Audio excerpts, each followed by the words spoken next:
Hello बच्चों, कैसे हो? Very welcome to Guruji's physics. आज हम बच्चों वेक्टर का चैप्टर में नेक्स्ट कॉन्सेप्ट के बारे में जानेंगे, जो बहुत ही इंपॉर्टेंट है।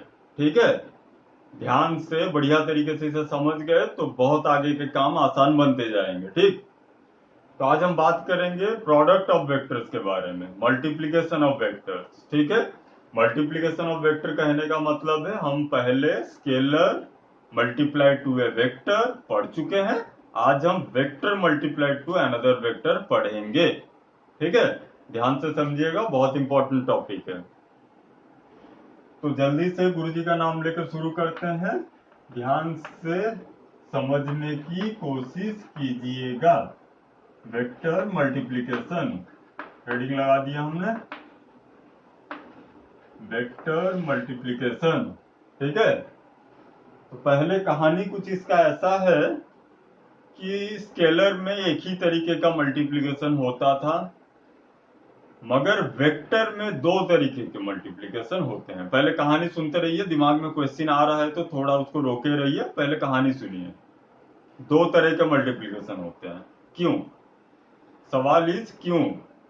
तो क्यों, इसलिए वो क्यों का जवाब हम जब आगे पढ़ेंगे तभी समझ में आएगा। अभी के लिए बस हम इतना बता दे रहे हैं कि इसमें दो तरीके के मल्टीप्लिकेशन होते हैं। एक का नाम है डॉट प्रोडक्ट, और इस डॉट प्रोडक्ट से जो फिजिकल क्वांटिटी बन के आएगा, ध्यान दीजिएगा बच्चों। हम सपोज कह रहे हैं कि एक वेक्टर है ए, उसे हमने मल्टीप्लाई किया एक वेक्टर बी से, इससे जो प्रोडक्ट बन के आया वो सपोज है सी। तो डॉट प्रोडक्ट यहाँ पे ये जो मल्टीप्लाई कर रहे हैं, ये अगर हम डॉट प्रोडक्ट के रूल से मल्टीप्लाई कर रहे हैं तो ये जो सी बन के आएगा वो होगा एक स्केलर फिजिकल क्वांटिटी। ये एक स्केलर होगा, ये एक वेक्टर फिजिकल क्वांटिटी था, मल्टीप्लाई किया एक वेक्टर फिजिकल क्वांटिटी के साथ, बन के आया एक स्केलर फिजिकल क्वांटिटी। ऐसे वाले टाइप को हम कहते हैं डॉट प्रोडक्ट। और एक आता है बच्चों क्रॉस प्रोडक्ट। वहां पे अगर हम दो वेक्टर्स को मल्टीप्लाई करें तो जो रिजल्ट बन के आएगा वो एक वेक्टर होगा, ना कि एक स्केलर। ठीक है, ये ऐसे चीजें, ऐसा नहीं कि मतलब दिल किया मन किया बना दिया, ऐसा नहीं है बच्चों। दुनिया में ऐसे चीजें, ऐसे फिजिकल क्वांटिटी एग्जिस्ट कर रहे थे, वो पहले से ही उन्हें भगवान ने ऐसा बनाया था कि प्रोडक्ट तो हो रहे हैं, मल्टीप्लाई होके ही बन रहे हैं, लेकिन कुछ कुछ फिजिकल क्वांटिटी एक तरीके से मल्टीप्लाई हो रहे हैं, कुछ फिजिकल क्वांटिटीज दूसरे तरीके से मल्टीप्लाई हो रहे हैं। ठीक है, तो ये जो अभी मैं बोल रहा हूं कि दूसरे तरीके से, वो तरीका भी हमने ही बनाया है। हमने क्या किया कि ये जो फिजिकल क्वांटिटीज हैं, ये सी जो फिजिकल क्वांटिटी है, इसको हमने ऐसे डिफाइन किया, इसको हमने ऐसे डिफाइन किया कि ये दो फिजिकल क्वांटिटीज के, दो वेक्टर फिजिकल क्वांटिटीज के प्रोडक्ट से तो बन रहा होगा, लेकिन ये सी मतलब कुछ एक फिजिकल क्वांटिटीज हैं जो यहाँ पे डॉट प्रोडक्ट को फॉलो करते हैं, और कुछ एक हैं जो क्रॉस प्रोडक्ट को फॉलो करते हैं। ठीक है, आगे देखते हैं, चीजें ज्यादा बेहतर क्लियर होंगे, एक एक करके हम दोनों को सीखेंगे। तो पहला हेडिंग हम लगाते हैं डॉट प्रोडक्ट, और इससे जो फिजिकल क्वांटिटी बन के आता है वो बनता है एक स्केलर फिजिकल क्वांटिटी, जिसकी वजह से इसे स्केलर प्रोडक्ट भी कहते हैं।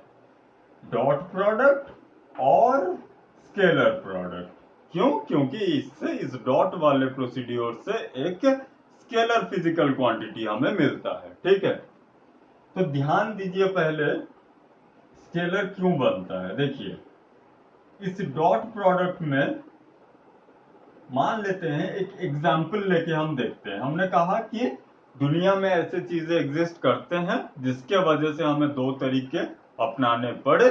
तो तरीके देखते हैं पहले, वो फिजिकल फेनोमेना क्या हो रहा है देख रहे हैं।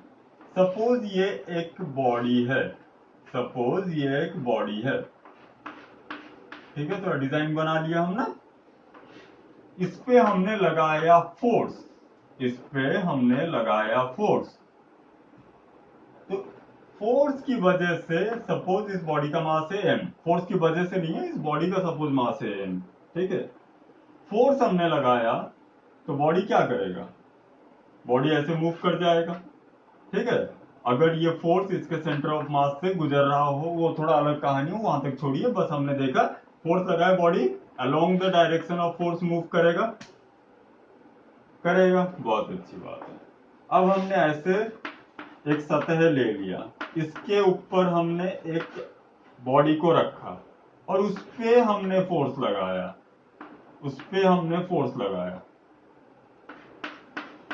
तो अभी ये जो बॉडी है, ये along the direction of force जाने के लिए इसके पास तो खाली जगह नहीं है, बाउंडेशन है, टेबल या कोई सॉलिड स्टार्टा रखा हुआ है जिसे वो छेद करके नहीं निकल सकता।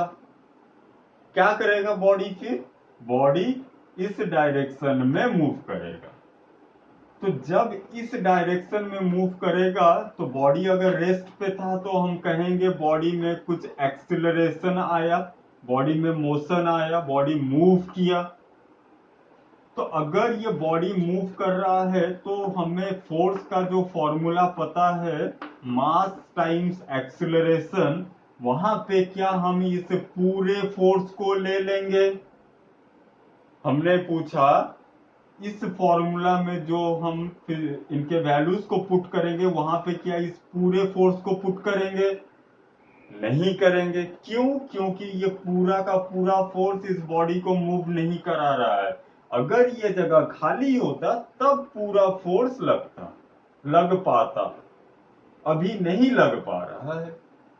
अगर नहीं लग पा रहा है तो कितना फोर्स लग रहा है, सपोज ये जो फोर्स लग रहा है ये इस बेस के साथ थीटा एंगल बना रहा है, कुछ एक एंगल बना रहा होगा, हमने उसे थीटा लिया। तो इस बॉडी को जो मूवमेंट दिला रहा है वो कौन है, वो उसी बेस के पैरेलल जो फोर्स का कंपोनेंट है। मतलब ये कितना, ये एक कॉस थीटा है। तो ये एक कॉस थीटा इस मास को मूव करा रहा है। समझ में आया। अब ध्यान से देखिए, अगर हम वर्क डन की बात करें, अगर हम वर्क डन की बात करें, काम कितना किया इस फोर्स ने, तो हमें वर्क डन कितना पता है, force times displacement, force times displacement, body कितना डिस्प्लेस हुआ है और द डिस्टेंस ट्रेवल्ड। तो यहाँ पे फोर्स जो लेंगे वो पूरा का पूरा फोर्स ले लेंगे या एक कॉस थीटा फोर्स। डेफिनेट बात है एक कॉस थीटा, क्योंकि पूरा फोर्स बॉडी को मूव नहीं करा रहा है। मूव कितना करा रहा है, जितना उस मूवमेंट, उस मोशन के अलोंग है। तो यहाँ पे ये एक जो होगा वहां पे हम कितना पुट करेंगे, एक कॉस थीटा, और ये जो डी है डिस्प्लेसमेंट वो जितना हुआ होगा वो उतना आ गया। इसे थोड़ा सजा के अगर लिखें तो ये आ गया कुछ एफ डी कॉस थीटा। समझ में आ रहा है, आसान, बहुत बढ़िया। अभी आगे देखिए, ये जो एफ डी कॉस थीटा आया, यहां पे हमने एक चीज गौर किया कि यहां पे हम एक वेक्टर को, एक फिजिकल क्वांटिटी को दूसरे फिजिकल क्वांटिटी डिस्प्लेसमेंट या दूसरे फिजिकल क्वांटिटी के अलोंग रिजॉल्व कर रहे हैं। एक फिजिकल क्वांटिटी को दूसरे फिजिकल क्वांटिटी के अलोंग रिजॉल्व कर रहे हैं। समझ में आया। अगर एक फिजिकल क्वांटिटी को दूसरे के अलोंग रिजॉल्व कर रहे हैं तो जो मल्टीप्लिकेशन बन रहा है वो स्केलर मल्टीप्लिकेशन की तरह बन रहा है। कैसे, कैसे, ध्यान दीजिए स्केलर मल्टीप्लिकेशन को। ये यहाँ 0, यहाँ 1, यहाँ 2, यहाँ -1, यहाँ -2। जब हम कह रहे हैं 1 टाइम्स 3, सॉरी 2 टाइम्स 3 लेते हैं, 1 टाइम्स 3 तो हद आसान हो गया, 2 टाइम्स 3 मतलब 2 इसको 3 गुना किए, आ गया 6। 2 टाइम्स -3, 2 3 गुना किए, माइनस साइन बताया कि बच्चा ये 6 +6 के तरफ नहीं, ये इसके ऑपोजिट मतलब -6 पे आ रहा है। यहां पे भी एग्जैक्टली हम इसको रिजॉल्व कर रहे हैं दूसरे के अलोंग, फिर उसको हम मल्टीप्लाई कर रहे हैं। ध्यान से देखिए, फिगर बना के समझते हैं। ये था वेक्टर ए, ये है वेक्टर बी, यहां पे एंगल है थीटा। ए को बी पे रिजॉल्व कर दिए, लीजिए रिजॉल्व कर दिया हमने, ये आ गया ए कॉस थीटा। ये है बी का मैग्नीट्यूड, इसको इस पे रिजॉल्व कर दिया। अब ये जो मल्टीप्लाई बन रहा है ये एक ही लकीर पे रुक जा रहा है, एक ही नंबर लाइन पे रुक रहा है। ऐसे वाले प्रोडक्ट तो हम स्केलर में करते थे, तो ये कैसा प्रोडक्ट बना, ये एक स्केलर बना। स्केलर अगर बन रहा है तो वेक्टर का प्रॉपर्टी इसने खो दिया। वेक्टर का क्या स्पेशल प्रॉपर्टी था, डायरेक्शन का। यहां पे इसने अपने इन दोनों वेक्टर्स ने मल्टीप्लाई होके अपने उस डायरेक्शन के जो स्पेशल प्रॉपर्टी था डायरेक्शन वाला, उससे छोड़ दिया। कैसे छोड़ दिया कि अब ये सिर्फ इधर इधर होगा, नहीं तो इधर होगा। मतलब ये जो जो नया वाला चीज बना, जो नया फिजिकल क्वांटिटी बन के आया, उससे हम सिर्फ प्लस और माइनस से ही बता सकते हैं कि या इधर जा रहा है या इधर। एक डायरेक्शन पॉजिटिव तो दूसरा नेगेटिव, डायरेक्शन यहाँ पे रिजॉल्व हो गया। ठीक है, तो ऐसे कंडीशन में हम क्या कहेंगे, ये जो फिजिकल क्वांटिटी नया वाला बन के आया वो एक स्केलर फिजिकल क्वांटिटी बन गया। ठीक है, स्केलर फिजिकल क्वांटिटी में पॉजिटिव नेगेटिव होते थे, वो तो हम बचपन से ही देख रहे हैं। अगर 2 है तो -2 भी है, -5 भी है, +6 भी है। ओके, लेकिन उन्हें हम वेक्टर नहीं कह रहे थे, वो हम स्केलर कह रहे थे। ठीक है, तो ऐसे कंडीशन में जो प्रोडक्ट बन के आता है वो एक स्केलर प्रोडक्ट बनता है, स्केलर फिजिकल क्वांटिटी को प्रोड्यूस करता है, जिसकी वजह से इसे हम स्केलर प्रोडक्ट कहते हैं। और इसको डॉट प्रोडक्ट भी कहा जाता है, क्योंकि इसके लिखने का जो तरीका है वो कुछ ऐसा है। ये बीच में हम एक डॉट देते हैं। ठीक है, देखिए बचपन में हम a टाइम्स b को ऐसे भी लिख देते थे बीच में डॉट देके, नहीं तो a ऐसे भी लिखते थे। लेकिन यहाँ पे इन दोनों सिंबल्स को ही हम यूज करते हैं, अलग अलग वजह से, अलग अलग कारणों से। इसको हम डॉट प्रोडक्ट में यूज करते हैं, इसको हम क्रॉस प्रोडक्ट में यूज करते हैं। ठीक है, तो इसका ये स्पेशल नोटेशन है a डॉट बी, और ये बन कितना रहा था बच्चों, a cos theta times b, a cos theta times b। इसे सजा के अगर लिखें तो ये बनेगा ए बी cos थीटा। ये है आपका a डॉट बी।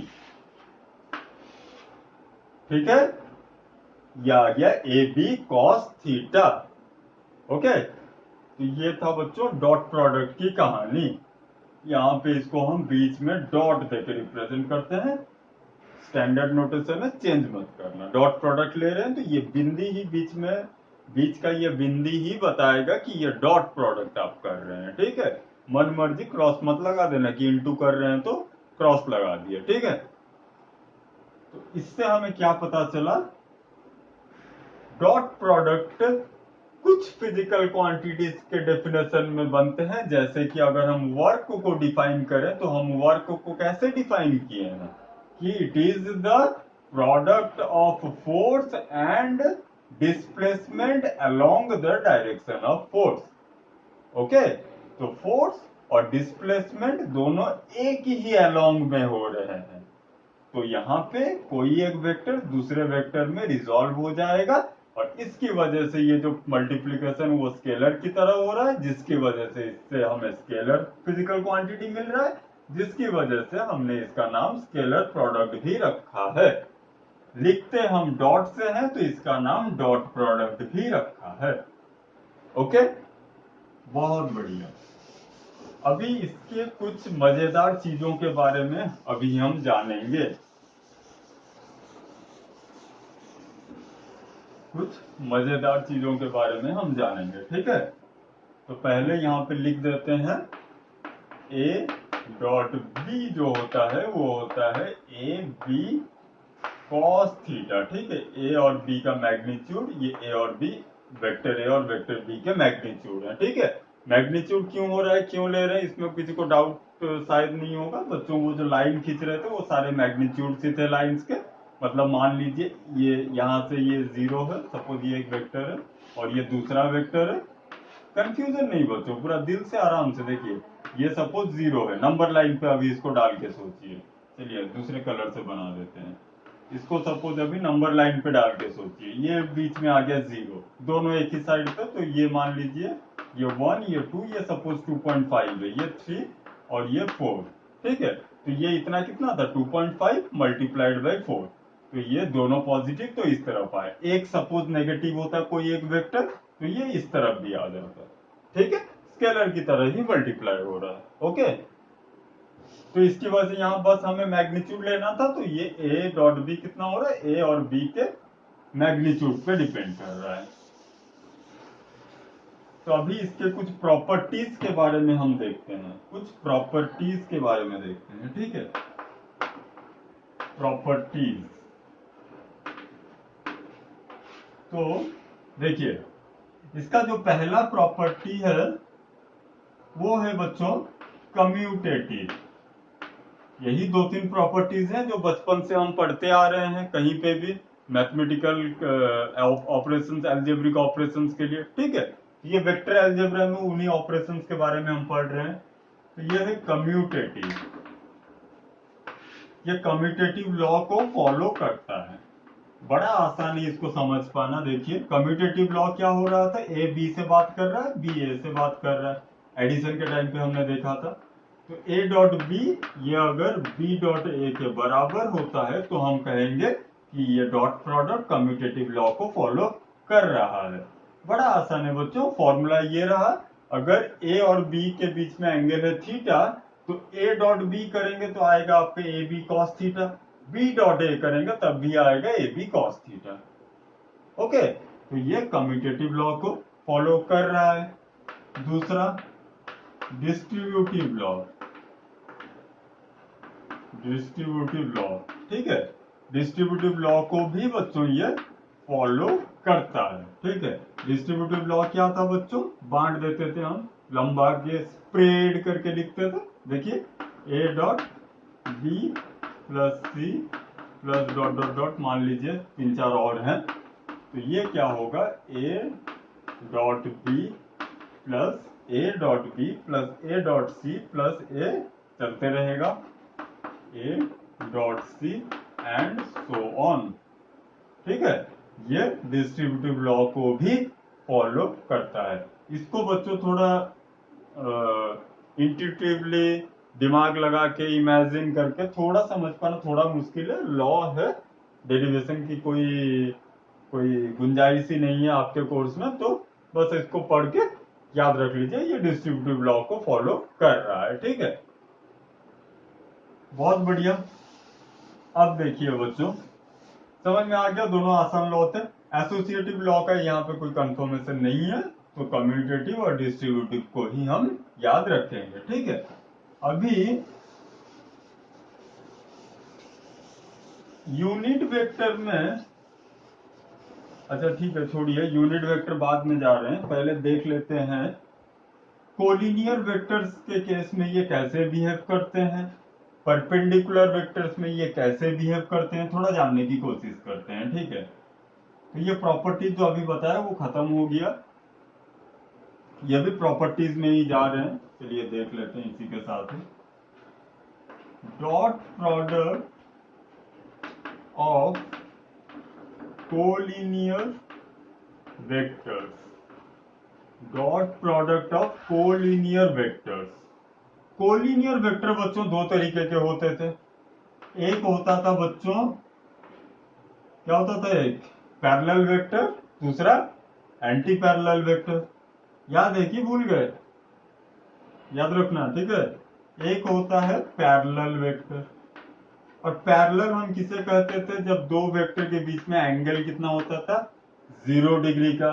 मतलब डॉट प्रोडक्ट दो पैरेलल वेक्टर्स का हो रहा है, मतलब ये एक वेक्टर है ए, ये एक वेक्टर है बी, पैरेलल है तो एंगल 0 डिग्री, मतलब दोनों एक ही डायरेक्शन में जा रहे हैं। तो ए डॉट बी करने से क्या आएगा बच्चों, देखिए ये तो देख के ही समझ में आ रहा है, ये हम रिजॉल्व करके जिस फॉर्म में ला रहे थे ये तो पहले से ही उसी फॉर्म में है। तो बिना कुछ कैलकुलेशन के बारे में सोच के यहाँ पे आप समझ पा रहे हैं ये कुछ डायरेक्टली 2 × 3 के बराबर हो रहा है।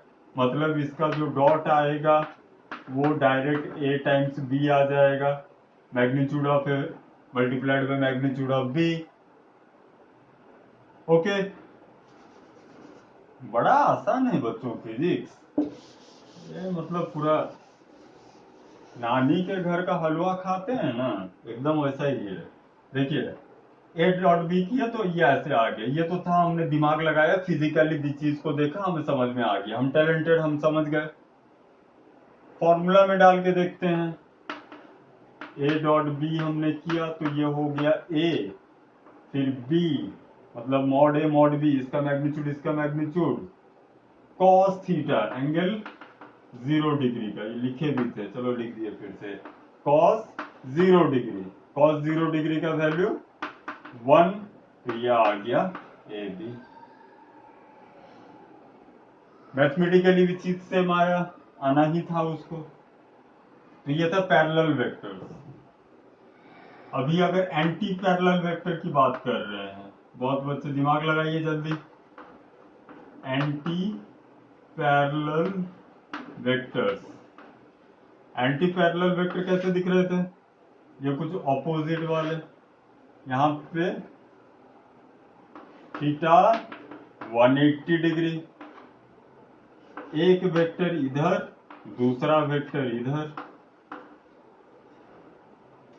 ये वेक्टर ए ये वेक्टर बी, बीच का एंगल 180 डिग्री। यहाँ पे क्या होगा, लगाओ दिमाग, स्केलर में स्केलर चल रहा है, ये ऐसे नंबर लाइन, ये 0 ये 1 2, ये -1 -2, 2 टाइम्स -3 हमने किया, क्या करते थे, 2 को 3 बार ऐड कर दो, माइनस साइन मतलब घुमा दो, यहाँ पे ये घूम के है, मतलब ये था 2 और ये -3 कुछ यहाँ पे, इसके साथ कहाँ गया 0, ये 2 के साथ इस -3 को मल्टीप्लाई किए, इस b के साथ इस माइनस को मल्टीप्लाई किए, मतलब सीधा तरीके से दोनों का ये क्या आ रहा था बच्चों, -6, मतलब ये दोनों मैग्नीट्यूड सीधे सीधा मल्टीप्लाई होगा, एक माइनस साइन लगेगा, तो यहाँ पे ये क्या आएगा, ए से आएगा, ए बी सीधा सीधा मल्टीप्लाई, माइनस साइन लगा दिए, आसान। अगर ऐसा नहीं करके फॉर्मूला में भी डालिए तो क्या होगा, ए बी कॉस 180 डिग्री, और ये कॉस 180 डिग्री का वैल्यू -1 ही होता है, तो ये आ गया -AB। लेट मी चेक नीचे का दिख रहा है कि नहीं, हाँ पूरे बाउंड्री लाइन पे ही पहुंच गया है, तो इसके नीचे और नहीं लिख सकते, ठीक है। यहां से हमें क्या पता चला, एंटी पैरेलल वेक्टर में ये -AB बन जाता है। Dot product anti parallel vectors के, कहने का मतलब क्या है, समझ रहे हो, पॉइंट बना रहे हो कि बस कहानी सुनते जा रहे हो। डॉट प्रोडक्ट कोलिनियर वेक्टर में, कोलिनियर वेक्टर दो तरीके के होते हैं, एक पैरेलल एक anti parallel. Dot product of parallel vectors is simply the product और scalar product of their magnitudes. Anti-parallel dot product of anti-parallel vectors is simply the negative of product of the magnitudes of the two vectors। यहाँ पे magnitude के product होंगे, एक negative sign लगेगा, यहाँ magnitude का product होगा, कोई नेगेटिव साइन नहीं लगेगा, मतलब पॉजिटिव ही रहेगा। स्केलर के साथ भी हमने टैली करके चेक कर लिया, कहानी फुल एंड फाइनल, समझे। प्रॉपर्टीज, तो पैरेलल एंटी पैरेलल, अभी पैरेलल एंटी पैरेलल देखे हैं तो पैरेलल के साथ साथ दिमाग में एक आता है परपेंडिकुलर, दो ही चीजें तो हम जानते हैं, एक पैरेलल, दूसरा एंटी पैरेलल, ठीक है। सॉरी, एक पैरेलल एक परपेंडिकुलर। तो परपेंडिकुलर के केस में क्या हो रहा है देखते हैं। Dot product of perpendicular vectors, dot product of perpendicular vectors, ठीक है। ये ले लिया हमने वेक्टर ए, ये ले लिया वेक्टर बी, ये वेक्टर ए, ये वेक्टर बी, दोनों के बीच में एंगल 90 डिग्री। दिमाग लगाओ और बताओ, वीडियो को पॉज करो, दिमाग लगाओ, प्रोडक्ट डॉट प्रोडक्ट क्या आएगा। ए डॉट बी कितना आएगा, विल बी हाउ मच। वो कॉस में, वो फॉर्मूला में डाल के मैं नहीं बोल रहा हूँ, दिमाग लगाने बोल रहा हूँ, मतलब सेल्फ इंट्यूशन से, स्वतः बौद्धिक क्षमता से इसको समझने की कोशिश कीजिए। फिजिक्स में ज्यादा फॉर्मूला के चक्कर में बैठेंगे तो गोल गोल चक्कर घुमाते रहेंगे दिमाग का, कोई फायदा नहीं होगा। फिजिकली चीज को समझिए, नाम ही फिजिक्स है रे, क्या मैथ्स में डूबे पड़े हो, ठीक है। ए डॉट डॉट प्रोडक्ट क्या होगा अगर दो म्यूचुअली परपेंडिकुलर वेक्टर्स हैं तो क्या होगा। हमें पता है एक का कंपोनेंट दूसरे के अलोंग, एक वेक्टर का कंपोनेंट दूसरे के अलोंग, वही है ना डॉट प्रोडक्ट। तो कुछ हो रहा है यहाँ पे, देखिए थोड़ा दिमाग लगाइए। ये ए वाला जो वेक्टर है इसका कंपोनेंट बी के अलोंग कितना होगा, कितना होगा। वीडियो को पॉज करके सोचिए, मैं यहाँ पे ज्यादा टाइम वेस्ट नहीं कर सकता पूछ के। आप सोचिए सोचिए, लेकिन बच्चों दिमाग खोलने की कोशिश कीजिए, ठीक है, रटा रटाया चीज मत समझिए। तो इसका कंपोनेंट हमें क्या पता है वेक्टर का, किसी भी वेक्टर का, ये हमने बढ़िया से बात किया था पहले, किसी भी वेक्टर का इन्फ्लुएंस उसके 90 डिग्री तक ही रहता है, उसके 90 डिग्री तक ही रहता है। मतलब ये अगर एक वेक्टर है, इसका इन्फ्लुएंस ऐसे घटते घटते घटते घटते 90 डिग्री पे जीरो, यहां से भी घटते घटते घटते घटते 90 डिग्री पे जीरो, मतलब किसी वेक्टर का इन्फ्लुएंस 90 डिग्री तक ही रहता है।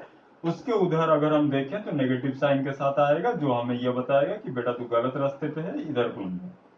ओके, वेल एंड गुड, ये सब बात किए हैं हम पहले। यहाँ पे इस वेक्टर का कंपोनेंट 90 डिग्री पे जीरो हो चुका है, मतलब इसका कंपोनेंट इसके अलोंग है जीरो, और इसका मैग्नीट्यूड है बी, जीरो के साथ बी को मल्टीप्लाई, आंसर मिला गणपति बप्पा का लड्डू, ठीक है, आंसर जीरो, ठीक है। अरे समझे कि नहीं, समझ में आया। तो आंसर आ जाएगा जीरो, मतलब dot product of two mutually perpendicular vectors zero.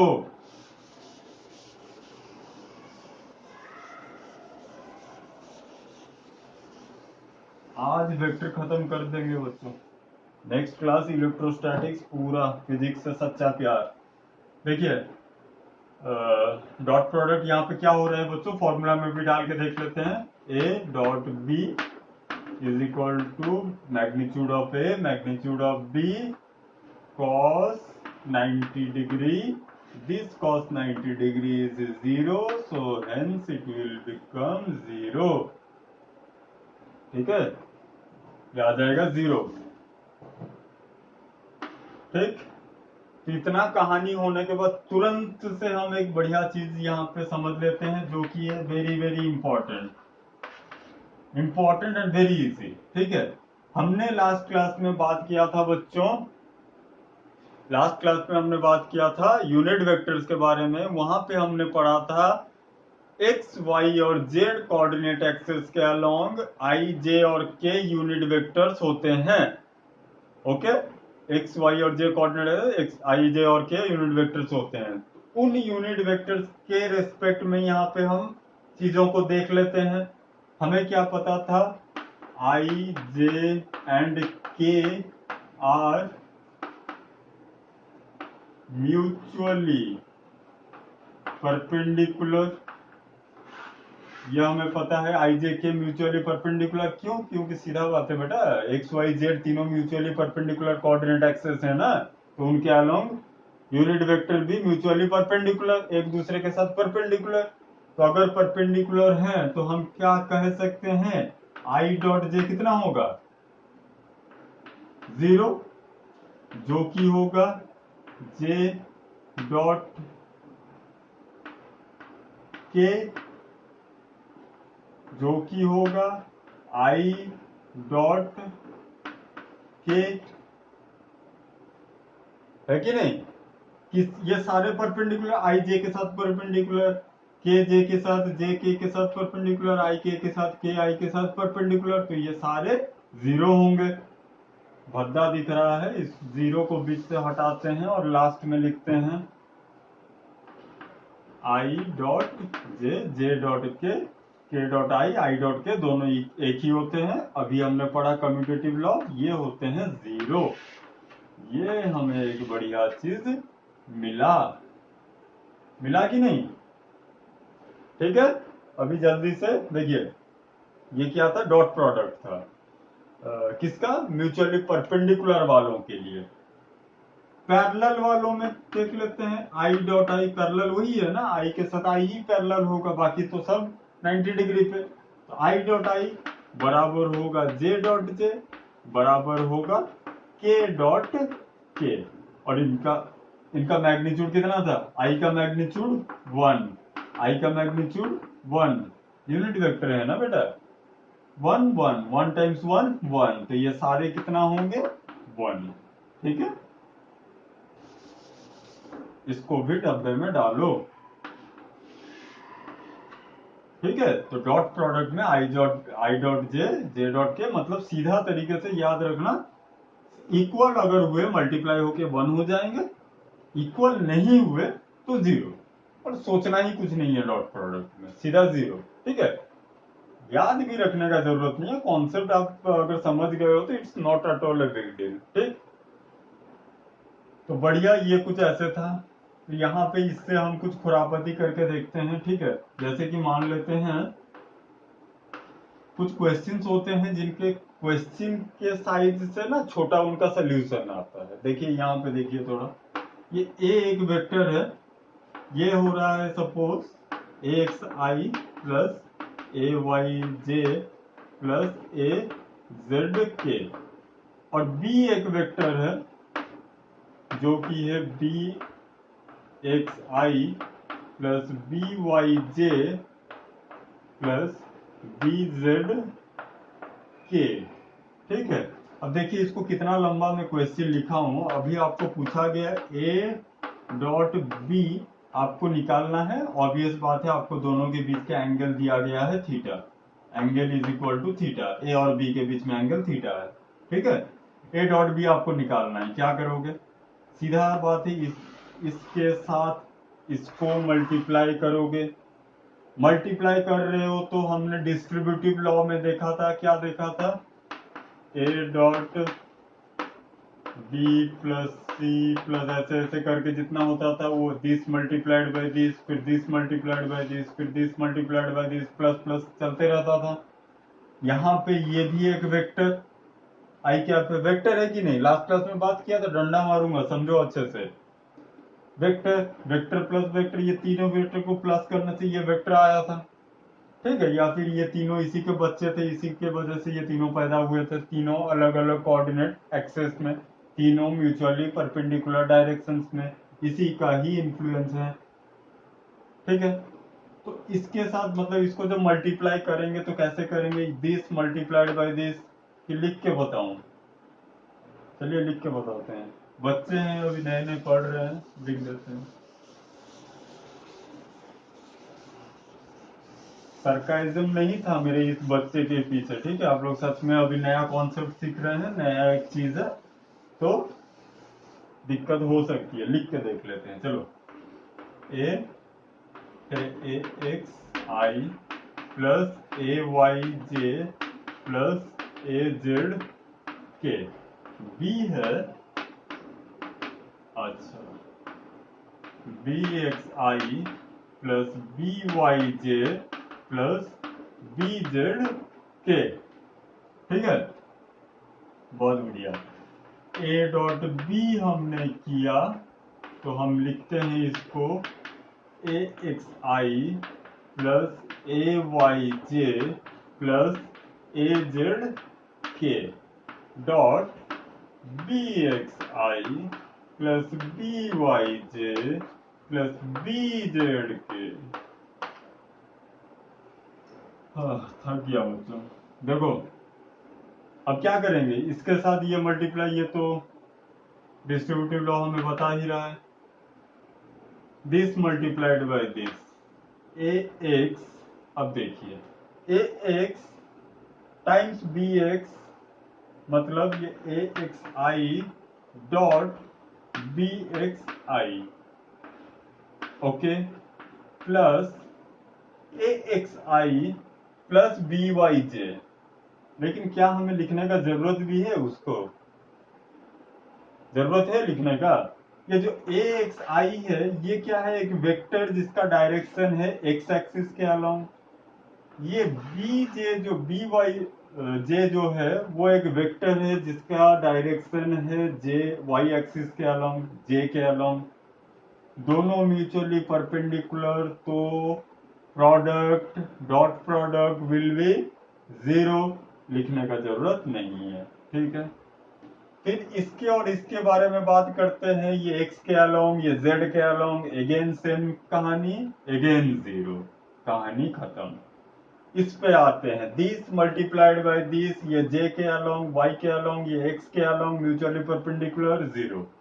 ये और ये पैरेलल है, मतलब काम बनेगा, A Y J dot B Y J, again J के जीरो, ये इसके साथ ये जीरो, इसके साथ ये जीरो, इसके साथ ये होगा ए जेड के डॉट बी जेड के, ठीक है।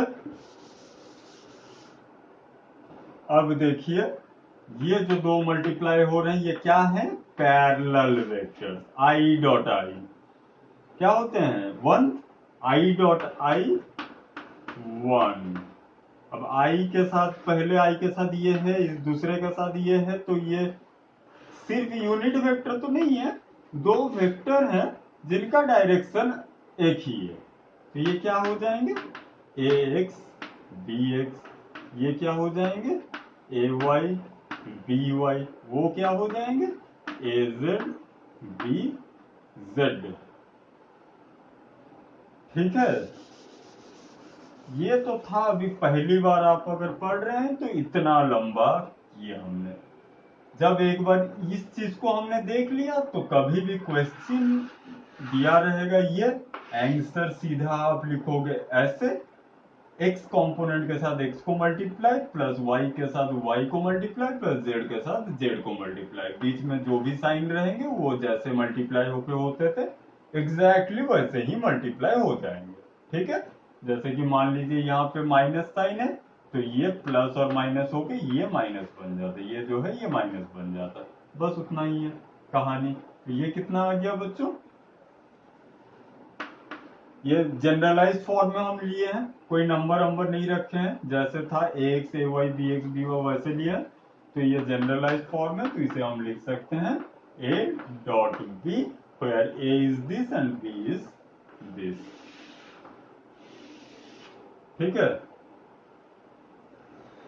वेरी वेल एंड गुड बच्चों, मेरा थोड़ा प्रिंटिंग मिस्टेक हो जाता है, ठीक है, मैं जो बोल रहा हूँ उसके साथ ही मेरा लिखाई पे ध्यान दीजिएगा। जैसे लास्ट क्लास में मैंने गलती कर दिया, यूनिट वेक्टर होता था, यूनिट वेक्टर होता था l i plus m j plus n k, वहां पे मैंने इस यूनिट वेक्टर के जगह पे वेक्टर का साइन दे दिया था, यूनिट वेक्टर का सिंबल नहीं दिया था, ठीक है। तो थोड़ा थोड़ा छोटा छोटा सिली मिस्टेक मैं कर देता हूँ, सिली मिस्टेक तो नहीं, प्रिंटिंग मिस्टेक कर देता हूँ, उसको थोड़ा ध्यान में रख के समझ जाइएगा। मैं बोलता रहता हूँ उसके साथ फॉलो अप कीजिए, तो जो बोल रहा हूँ उस पर थोड़ा ज्यादा ध्यान दीजिए तो बेहतर होगा, ठीक है।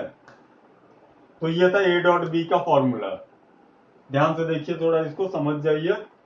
फिर क्रॉस प्रोडक्ट के बारे में बात करेंगे, डॉट प्रोडक्ट में और शायद ही कुछ है, और एक दो छोटे चीजें हैं डॉट प्रोडक्ट के बारे में, चलिए जल्दी से इसको देख लीजिए। ये कुछ नहीं है, कहानी आसान है, डॉट प्रोडक्ट ऐसे आ गया। ठीक, अभी एक चीज देखिए,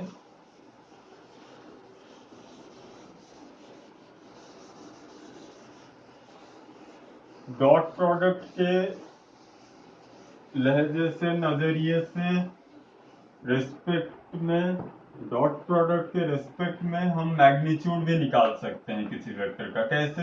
सपोज ए एक वेक्टर हमें दिया गया है, इसका हमें मैग्नीट्यूड निकालना है। ठीक है, तो डॉट प्रोडक्ट के हिसाब से भी हम निकाल सकते हैं। कैसे निकाल सकते हैं? देखिए, हम क्या करेंगे, उसी वेक्टर को उसी के साथ मल्टीप्लाई कर देंगे। जैसे कि ये हमें ए कोई एक वेक्टर दिया गया है, जनरलाइज फॉर्म लिख लेते हैं, ए X I A Y J plus A Z के।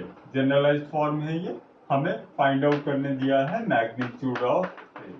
हमने क्या किया, ए को ए के साथ मल्टीप्लाई कर दिया। तो मल्टीप्लाई करेंगे तो अभी हमने देखा, तो ये क्या हो जाएगा, ए एक्स स्क्वायर, मतलब ए एक्स टाइम्स ए एक्स स्क्वायर, ए वाई टाइम्स ए वाई स्क्वायर, ए जेड टाइम्स ए जेड स्क्वायर। ठीक है, तो ए डॉट बी आ गया इतना। ओके, ये देख के कुछ समझ में आ रहा है? ये क्या है बच्चों, क्या है ये जो ए का मैग्नीट्यूड है वो कितना होता है बच्चों, ए एक्स स्क्वायर प्लस ए वाई स्क्वायर प्लस ए जेड स्क्वायर का रूट ओवर होता था। तो इसे हम लिख सकते हैं मॉड ए का स्क्वायर, रूट ओवर हट गया मतलब स्क्वायर हुआ है। ए डॉट ए क्या हो जा रहा है, इसका स्क्वायर हो जा रहा है, मतलब a dot a is equal to square of the magnitude of that vector. ठीक है, तो यहां से हम मैग्नीट्यूड को, ये ए डॉट ए जितना भी होगा उसका अगर हम रूट ओवर कर देते हैं तो हमें मिल जाएगा इसका ए का मैग्नीट्यूड। ठीक है, ये घबराइए मत, ये ऐसे लिखा हूं क्योंकि ये भीतर जो चीज है वो एक स्केलर है, स्केलर का रूट ओवर बनता है। ठीक है, बहुत बढ़िया। तो ये था स्केलर प्रोडक्ट। इस स्केलर प्रोडक्ट का जो सबसे बड़ा इस्तेमाल, यूज हम एक कर लेते हैं, उसका एक फायदा हम उठाते हैं, वो मैग्नीट्यूड के लिए तो बिल्कुल भी नहीं उठाते। मैग्नीट्यूड तो हम पहले यूनिट वेक्टर के केस में पढ़े हैं, मैग्नीट्यूड बढ़िया तरीके से कैसे फाइंड आउट करते हैं। लेकिन इस डॉट प्रोडक्ट का बहुत तगड़ा एक एप्लीकेशन है, सिग्निफिकेंस है, वो है बच्चों आपका angle between two vectors find out करने के लिए। Angle between two vectors find out करने के लिए। ठीक है, application of dot product to find angle between two vectors. ठीक है, हम थोड़ा उर्दू लहजे में कभी कभी लिखते हैं, so try to bear with me. Application of dot product to find angle between two vectors. आपको दो वेक्टर दिए गए हैं, एक वेक्टर ए एक वेक्टर बी। ठीक है, आपको इन दोनों के बीच में एंगल फाइंड आउट करना है। ठीक है, एंगल फाइंड आउट करने के लिए हम डॉट प्रोडक्ट का इस्तेमाल करते हैं। ठीक है, इतना बार बच्चों इस जनरलाइज्ड फॉर्म को मैं लिख रहा हूं ताकि आपके दिमाग में थोड़ा देख देख के छप जाए चीजें। ठीक है, ए वाई ए जेड के, और ये जो बी है, आपको ऐसे ही दो वेक्टर दिए रहेंगे, आपको पूछा जाएगा एंगल कितना है, b y z plus b Z k. ठीक है, तो ये दो वेक्टर हो गए, सही लिखा हूं? हाँ, तो इनके बीच में एंगल फाइंड आउट करना है। तो एंगल कितना होगा, एंगल के लिए देखिए उसमें ए डॉट बी हमें क्या पता है, ए बी कॉस थीटा, मतलब मॉड ए मॉड बी कॉस थीटा। ठीक है, यहां से देखिए ये जो ए डॉट बी होगा वो एक स्केलर होगा, मतलब इन दोनों को हमने मल्टीप्लाई किया, स्केलर आ रहा था, स्केलर प्रोडक्ट, तब से वही बात कर रहे हैं स्केलर।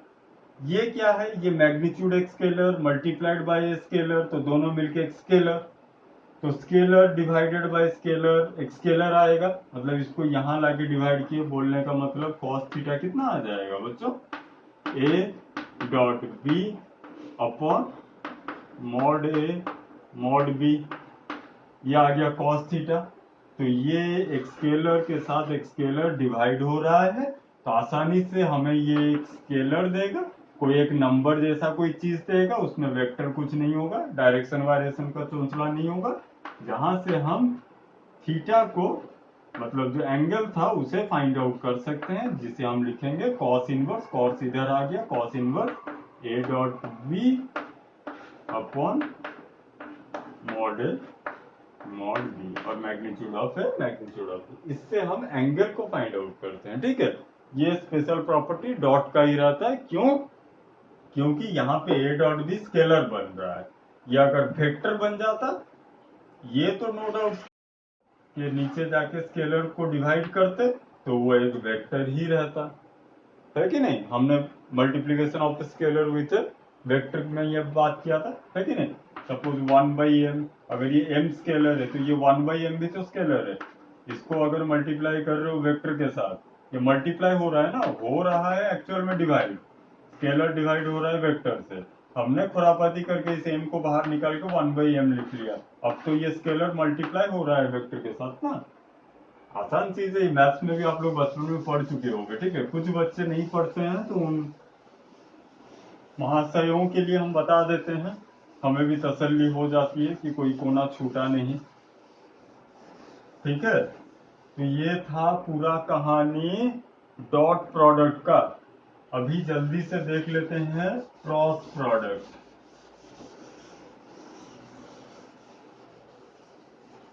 जल्दी से देख लेते हैं क्रॉस प्रोडक्ट, वीडियो थोड़ा लंबा होगा लेकिन आज ही खत्म कर देंगे वेक्टर। ठीक है, दूसरा जो टाइप है वो है क्रॉस प्रोडक्ट। क्रॉस क्यों, क्योंकि इसको क्रॉस से डिनोट करते हैं, बीच में क्रॉस देते हैं। ठीक है, इससे जो फिजिकल क्वांटिटी बन के आएगा वो वेक्टर फिजिकल क्वांटिटी बन के आएगा। बहुत बढ़िया। यहाँ पे हम क्या कर रहे थे, पहले वाले केस में हम एक वेक्टर को दूसरे वेक्टर के अलोंग रिजॉल्व कर रहे थे, मतलब एक वेक्टर का component along the other vector ले रहे थे, यहाँ पे हम लेंगे एक वेक्टर का component perpendicular to the other vector. ठीक है, क्यों लेंगे उसके बारे में भी बात करेंगे, आप सुनिए पहले। एग्जैक्टली सेम वे में कुछ ऐसे फिजिकल क्वांटिटीज बने जो दो वेक्टर के मल्टीप्लिकेशन से बने, और वो जो मल्टीप्लिकेशन, इसी को हमने ऐसे डिफाइन किया है कि यहाँ पे एक वेक्टर का कंपोनेंट दूसरे वेक्टर के परपेंडिकुलर के अलोंग, मतलब ये एक वेक्टर है ए, ये एक वेक्टर है बी, ये सी जो है, जो फिजिकल क्वांटिटी है उसे हमने ऐसे डिफाइन किया है, ये कुछ ए का मैग्नीट्यूड, सॉरी ए वेक्टर का परपेंडिकुलर कंपोनेंट अलोंग बी की जरूरत पड़ रही है, कि बी के मल्टीप्लिकेशन से बन रहा है, कैसे भी सोच लीजिए, जैसे कि ए एक वेक्टर है, इसका perpendicular component along b, a का perpendicular component with b, along b तो नहीं होगा, the component of a perpendicular to b, सीधा तरीका, हाँ ये बेस्ट लाइन है, the component of a perpendicular to b, उसे हमें लेना पड़ रहा है। कैसे लेना पड़ रहा है, क्यों लेना पड़ रहा है, अब क्या करें, सी को हमने डिफाइन ही ऐसे किया है कि वो ऐसे ही बन रहा है। ठीक है, अब सी को ऐसे क्यों डिफाइन किया, क्योंकि ये धरती पे वो कुछ ऐसे चीजें हमें देखने को मिले, कुछ ऐसे फिजिकल क्वांटिटी जो वैसे ही डिफाइन हो रहे थे। ठीक हो, देखिए, तो ए का कंपोनेंट वो वाला कंपोनेंट जो दूसरे बी वाले वेक्टर के साथ परपेंडिकुलर है, तो वो कौन सा कंपोनेंट होगा, अगर ये एंगल थीटा तो ये ए कॉस थीटा और ये ए साइन थीटा। ये एरो ऊपर होगा कि नीचे होगा, जानते होगे ऊपर होगा, ठीक है, ए साइन थीटा। तो इसकी जरूरत अगर हमें पड़ रही है तो वहां पे बनेगा क्रॉस प्रोडक्ट, और जो फिजिकल क्वांटिटी बनेगा वो एक वेक्टर फिजिकल क्वांटिटी होगा। चलिए देखते हैं चीज को पहले। अभी तक आप लोग जितना पढ़े हो वहां पे उनमें से बस एक टॉर्क ही फिजिकल क्वांटिटी ऐसा है जो आप अभी तक पढ़े हो, और वो एक vector physical quantity cross product और वेक्टर प्रोडक्ट से बनता है। ठीक है, देखिए कैसे हो रहा है। ये हमने एक फोर्स लगा दिया, ये यहाँ पे कुछ क्लैम्ड है, ये दरवाजा सोच सकते हैं। चलिए हम एग्जांपल देते हैं। देखिए ये है एक ऑब्जेक्ट, यहाँ से इसको हमने क्लैम्प कर दिया, यहाँ पे हमने इसको ऐसे फोर्स लगाया, ठीक है। ये फोर्स ऐसा टेढ़ा है, टेढ़ा है ये फोर्स, सीधा परपेंडिकुलर है, टेढ़ा, ठीक है। टेढ़ा लगा के हम इसको घुमा रहे हैं। तो अगर टेढ़ा लगा के अगर घुमा रहे हैं तो एग्जैक्टली सेम वे में जो कहानी पहले किया था कि बॉडी पे हमने ऐसे इंक्लाइंड में, ऐसे बॉडी था, हमने इंक्लाइंड में फोर्स लगाया तो पूरा फोर्स बॉडी को मूव नहीं करा रहा था। Force along the direction of motion और अलोंग द फ्री डायरेक्शन, जिधर से वो जा सकता था। फोर्स ऐसे है, तोड़ के अंदर घुस नहीं पा रहा था, जिधर से जा पा रहा था उधर ही हमने उस डायरेक्शन में फोर्स लिया। यहाँ पे क्या हो रहा है बच्चों, ये ऐसे है, यहाँ पे हम इसको टेढ़ा करके फोर्स लगा रहे हैं, और ये जो टॉर्क है इसको डिफाइन ऐसे किया गया है कि ये force times the perpendicular distance from the axis of rotation. मतलब यहाँ से फोर्स जहाँ पे लग रहा है वहां तक का डिस्टेंस जो है, इसको सपोज एस मान लेते हैं, ठीक है। ये फोर्स ऐसे लग रहा है, ये एस है, और ये इसको घुमाएगा। सेम चीज, पूरा फोर्स तो घुमा नहीं रहा, कितना फोर्स घुमा रहा है, जितना इसके परपेंडिकुलर है कि जितना इसके अलोंग है, जितना इसके अलोंग है कि जितना परपेंडिकुलर है। ऑब्वियस बात है, जितना इसके परपेंडिकुलर है। अगर अलोंग वाला होता तब तो कोई मूवमेंट ही नहीं है, ये तो ऐसे हो गया फिर, है कि नहीं। तो इसको अगर घुमाना है, अगर घुमाना है, रोटेशन का अगर केस है तो क्या करेंगे, परपेंडिकुलर वाला फोर्स लेना पड़ेगा। अलोंग मूव कराने का केस है, अलोंग वाला फोर्स ले रहे थे, डॉट प्रोडक्ट बन रहा था। घुमाना पड़ेगा, क्रॉस प्रोडक्ट लेंगे, परपेंडिकुलर कंपोनेंट लेंगे, ठीक है।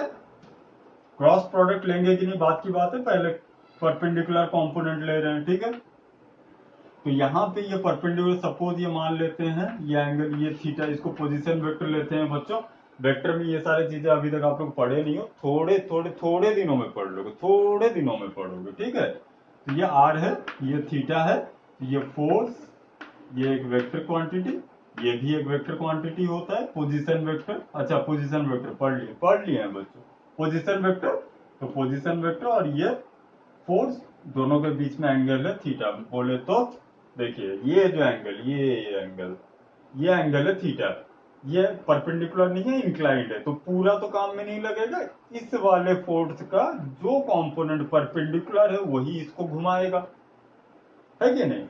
अगर मूवमेंट ऐसा होता, अगर ये वर्क डन का काम हो रहा होता, अगर ये मोशन ऐसे हो रहा होता, उसको हम कैसे डिफाइन करते, इसी फोर्स की वजह से वो पैरेलल हो जाता, डॉट प्रोडक्ट बन जाता, स्केलर फिजिकल क्वांटिटी मिल जाता। ओके, बहुत बढ़िया। तो यहाँ पे ये जो प्रोडक्ट होगा वो कैसे होगा बच्चों, इस एफ का इधर कंपोनेंट है एफ कॉस थीटा, थीटा यहाँ है तो ये एफ कॉस थीटा, और ये जो कंपोनेंट है ये है एफ साइन थीटा। तो यहाँ पे ये जो टॉर्क बनेगा ये क्या बनेगा, एक साइन थीटा टाइम्स डिस्टेंस, जिसे हमने एस लिया है, ठीक है। ये डिस्टेंस जैसे जैसे घटते रहेगा टॉर्क घटते रहेगा, है कि नहीं।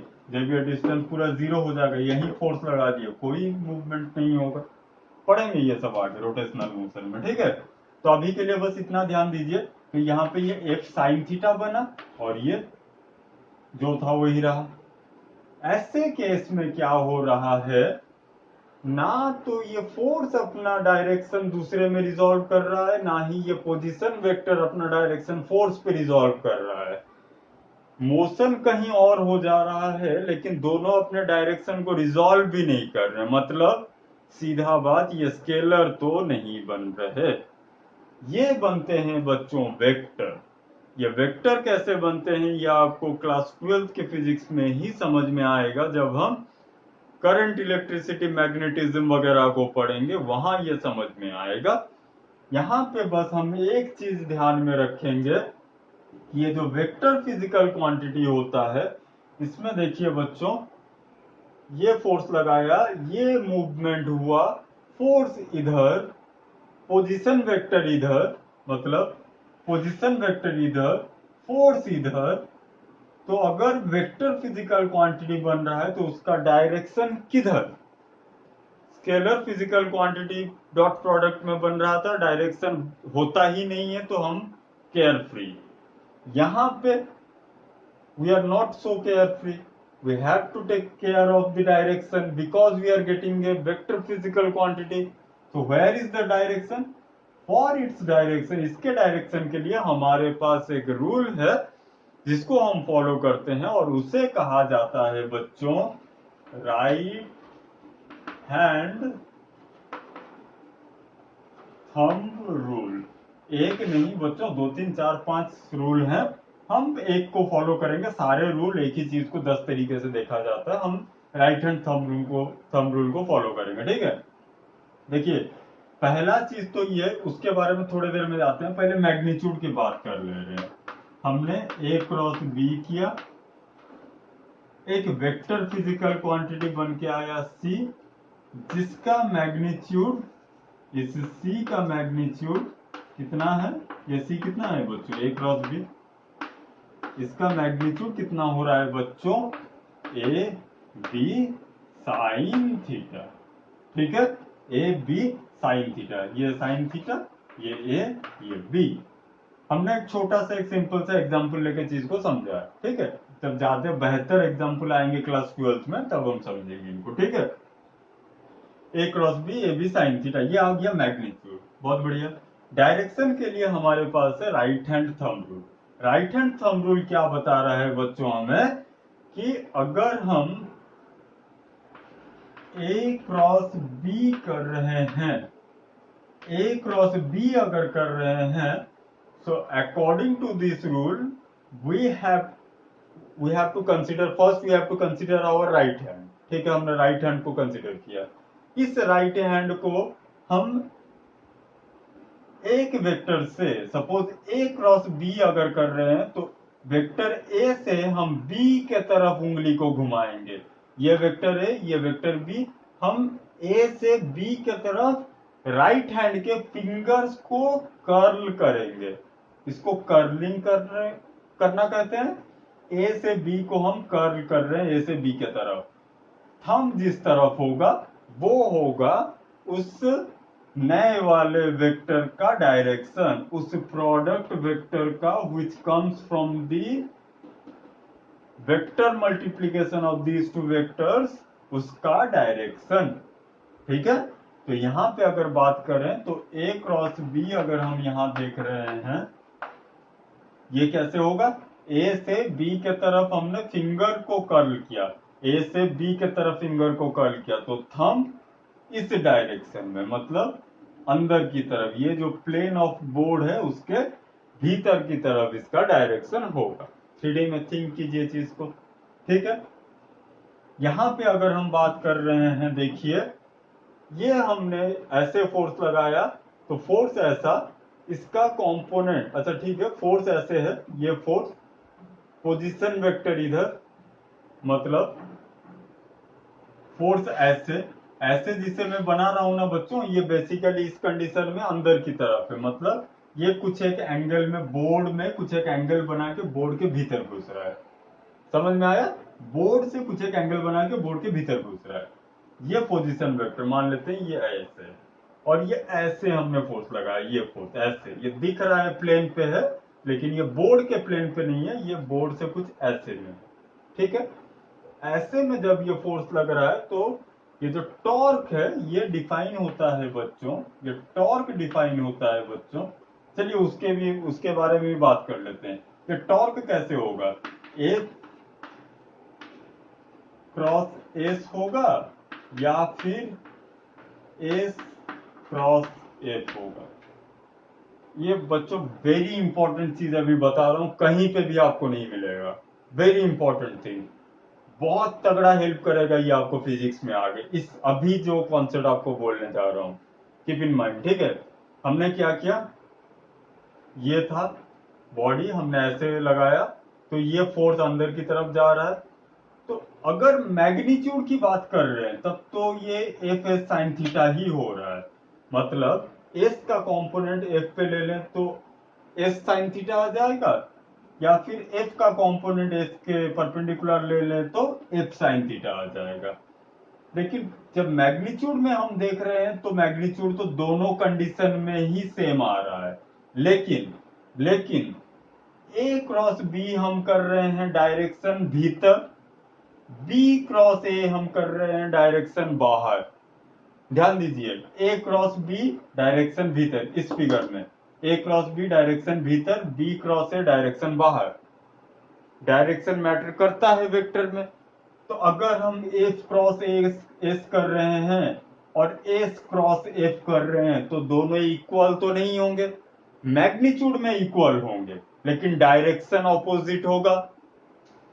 डायरेक्शन ऑपोजिट होगा तो डायरेक्शन कौन सा लें, मतलब एफ क्रॉस एस करें या एस क्रॉस एफ करें, क्या करें। ज्यादातर बुक्स में आपको बोल दिया जाता है कि ये जो फिजिकल क्वांटिटी आ रहा है ये एक वेक्टर फिजिकल क्वांटिटी है, ये बराबर है ए क्रॉस बी के। अब ए क्रॉस बी के बराबर ये बताया किसने, भगवान तो बोले नहीं ए क्रॉस बी क्रॉस ए भी तो हो सकता है। ज्यादा से ज्यादा हम इसका मैग्नीट्यूड निकाल सकते हैं, डायरेक्शन किधर हुआ वो कैसे पता चलेगा। कुछ फिजिकल फेनोमेना को हमने स्टडी किया, उसके हिसाब से हम ये रूल्स बनाए। अगर हमने ये रूल्स बनाए तो डेफिनेट बात है इसका ये कोई तो एक ट्रिक होगा जिसको हमने ही बनाया है। आज हम उसी ट्रिक को जानेंगे जो आपको बहुत कम देखने को मिलेगा, शायद ही कहीं समझने को या जानने को मिले, ठीक है। तो ध्यान दीजिए बच्चों, वो ट्रिक ये है कि अगर हम फिजिकली थिंक कीजिए, रैंडमली नहीं फिजिकली, अगर हम एफ को रिजॉल्व कर रहे हैं, अगर हम एक्चुअल में प्रैक्टिकली एफ को रिजॉल्व कर रहे हैं तो एफ साइन थीटा हो रहा है और वो एफ क्रॉस के बाद होगा। आई रिपीट, अगर हम एफ को रिजॉल्व कर रहे हैं, अगर एफ का साइन कंपोनेंट ले रहे हैं तो वो एफ क्रॉस के बाद होगा। Got my point. और एक बार बता रहा हूं, ठीक है। देखिए, अगर हम एफ का साइन कंपोनेंट ले रहे हैं तो वो क्रॉस के बाद आएगा, अगर हमें एस का साइन कंपोनेंट लिया होता तो वो क्रॉस के बाद रहता। Clear clear, okay. बहुत काम देगा ये ट्रिक आपको, ठीक है। ट्रिक नहीं है, बताया नहीं जाता है कहीं पे, ठीक। देखिए, यहां पे हमने एफ को, अच्छा ठीक है, और एक चीज प्रैक्टिकली मैं आपको सोचने बोला था, ठीक है। प्रैक्टिकली सोचिए, अगर हम इस चीज को ऐसे घुमा रहे हैं तो ये एफ का कंपोनेंट परपेंडिकुलर में लेना कुछ प्रैक्टिकल मीनिंगफुल लग रहा है। अगर हम एस का ये जो डिस्टेंस है पोजीशन वेक्टर का कंपोनेंट अलोंग एफ निकाले, वो भी वही आएगा, वो भी एस साइन थीटा ही आएगा, वो भी एस साइन थीटा ही आएगा। लेकिन वो कुछ यूजलेस सा, कुछ बकवास सा साउंड नहीं कर रहा है। मतलब इस पोजीशन वेक्टर का component along the force, it is quite useless, अजीब नहीं लग रहा है। अगर फिगर पे यहां देखने जाए तो ये आर था, इस आर का कॉस कंपोनेंट, ये पोजीशन वेक्टर है तो एरो इस तरफ, इसका कॉस कंपोनेंट मतलब इसके अलोंग, मतलब कुछ ले लीजिए ये आ गया आपका आर कॉस थीटा, ठीक है। दूसरे कलर के चौक से बना दे रहा हूं, ये है आर कॉस थीटा, ये इसका साइन कंपोनेंट इसी के परपेंडिकुलर होगा, तो ये मान लेते हैं आर साइन थीटा। ये कैसा बकवास नहीं दिख रहा है, फोर्स इधर, ये आर साइन थीटा, मतलब इधर तो कुछ बात ही नहीं है। समझ पा रहे हैं? और ये बकवास सा चीज यहीं पे ही देखने को मिलेगा। ये बस ये टॉर्क के केस में ही आपको देखने को मिलेगा, क्योंकि ये होते हैं बच्चों स्यूडो वेक्टर्स। ये नॉर्मल वाले एक्चुअल वाले वेक्टर की तरह बिहेव नहीं करती, ये स्यूडो वेक्टर्स होते हैं। ये है बड़े मजेदार चीजें हैं ये रोटेशनल मोशन के, हम पढ़ेंगे, बहुत ब्यूटीफुल से कॉन्सेप्ट हैं इसके, ठीक है। ये स्यूडो वेक्टर्स होते हैं, इसलिए यहाँ पे थोड़ा सा आपको नॉन एंटी अजीब सा लग रहा होगा, काउंटर इंट्यूटिव चीजें हैं ये, थोड़े इतने आसानी से दिमाग में आने वाले नहीं है। लेकिन जब हम इसके एक्चुअल में जो स्यूडो वेक्टर्स नहीं है, जो रियल वेक्टर्स हैं, उनके बारे में जब बात करेंगे तब ये सारी चीजें बेहतर समझ में आएंगे आपको, ठीक है।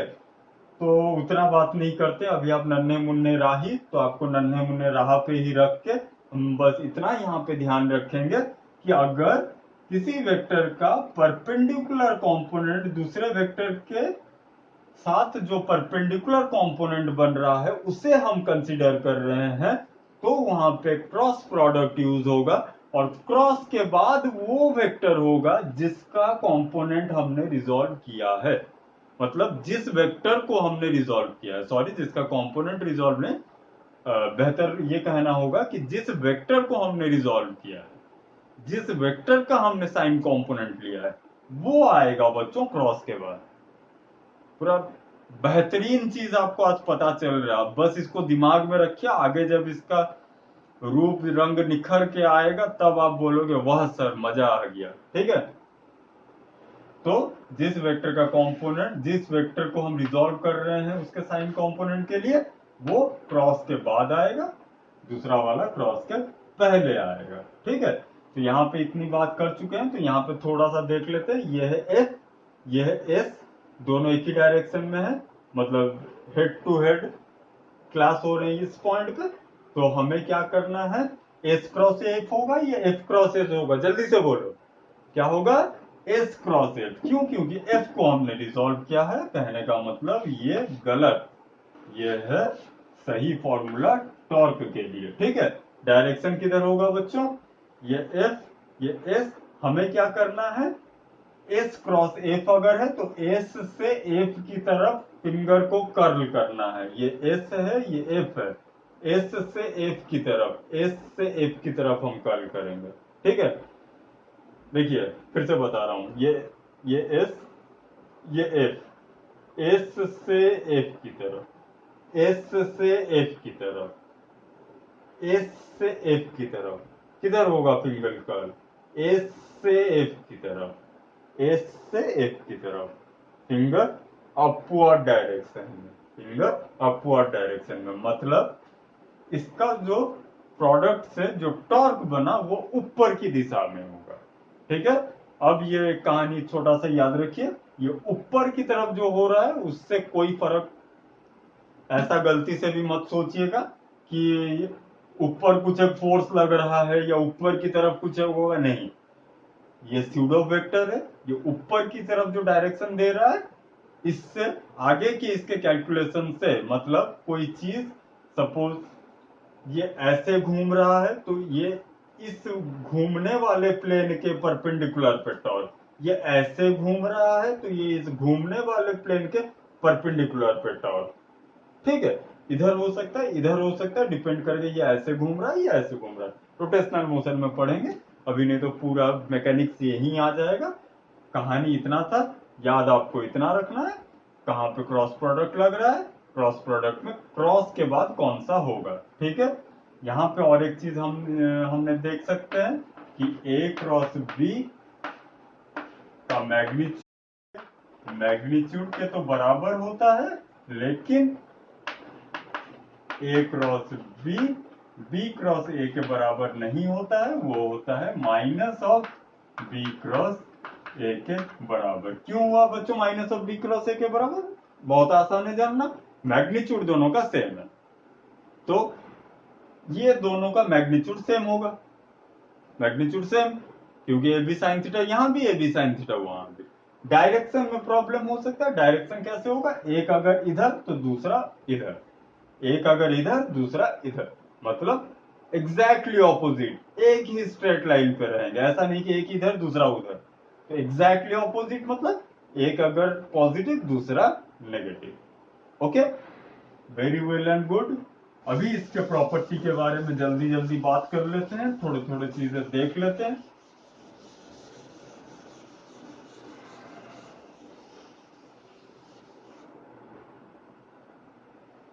इसके प्रॉपर्टीज अगेन सेम वे में, प्रॉपर्टीज जो प्रॉपर्टीज हमने डॉट के लिए चेक किया था वही इसके लिए भी चेक करेंगे। ठीक है, इसका पहला प्रॉपर्टी कम्यूटेटिव होता है कि नहीं होता है, नहीं होता है, अभी हमने देखा कम्यूटेटिव ये नहीं होता है। ठीक है, ये क्रॉस प्रोडक्ट के लिए नहीं बता रहा हूं बच्चों, डॉट के नहीं होता है। ठीक है, बड़ा लगा देते हैं, इट इज नॉट।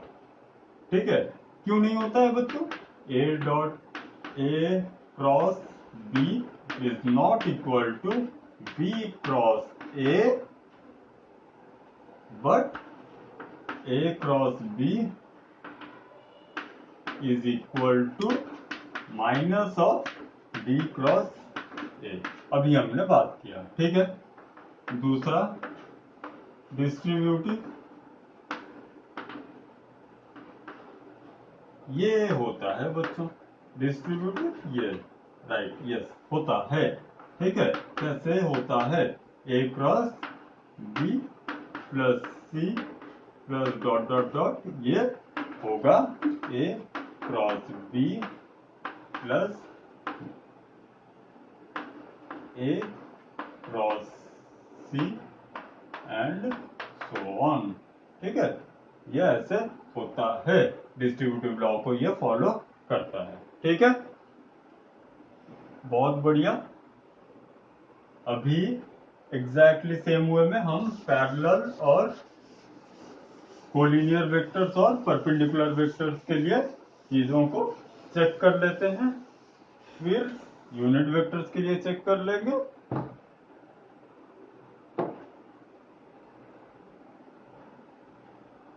ठीक है, देखिए collinear vectors, cross product of collinear vectors. ठीक है, कोलिनियर वेक्टर्स। ठीक है, तो कोलिनियर वेक्टर्स में कैसे होते थे, एक होता था पैरेलल, पैरेलल मतलब एंगल 0 डिग्री, एंगल 0 डिग्री। तो फॉर्मूला पे मत जाइए, फॉर्मूला पे नहीं, पहले दिमाग लगाइए, क्रॉस प्रोडक्ट कर रहे हैं एंगल 0 डिग्री, तो ये एक वेक्टर, ये दूसरा वेक्टर, ये एक वेक्टर, ये दूसरा वेक्टर। ठीक है, तो यहाँ पे क्या हो रहा है बच्चों, देखिए पैरेलल है, तो एक वेक्टर का कंपोनेंट किसी भी एक, ए क्रॉस बी हो रहा है, बी क्रॉस ए हो रहा है, मारो गोली, मैग्नीट्यूड पे फोकस मारो, ए क्रॉस बी हो रहा है, तो ए का ए का वो कंपोनेंट जो बी के परपेंडिकुलर होगा। अब अगर दोनों वेक्टर ये रहे पैरेलल, तो दोनों एक ही डायरेक्शन में, एंगल कितना दोनों के बीच में 0, तो इसका कंपोनेंट इसके अलोंग, मतलब इस वेक्टर नीचे वाले वेक्टर पे परपेंडिकुलर जो कंपोनेंट होगा वो कुछ बनेगा क्या, अरे कहां से बनेगा, ये इसका जो कंपोनेंट इस डायरेक्शन में, इसका इन्फ्लुएंस 90 डिग्री पे 0 हो गया, तो कोई कंपोनेंट ही नहीं बना, मतलब 0 इन्फ्लुएंस। तो यहाँ पे इसका क्या हो जाएगा, 0 के साथ इसका मैग्नीट्यूड को मल्टीप्लाई करेंगे मतलब 0। समझ में आया फिजिकली, दोबारा बताऊं, देखिए दोनों पैरेलल वेक्टर्स थे, इस वेक्टर का सपोज कंपोनेंट इसके परपेंडिकुलर में देख रहे हैं, इसका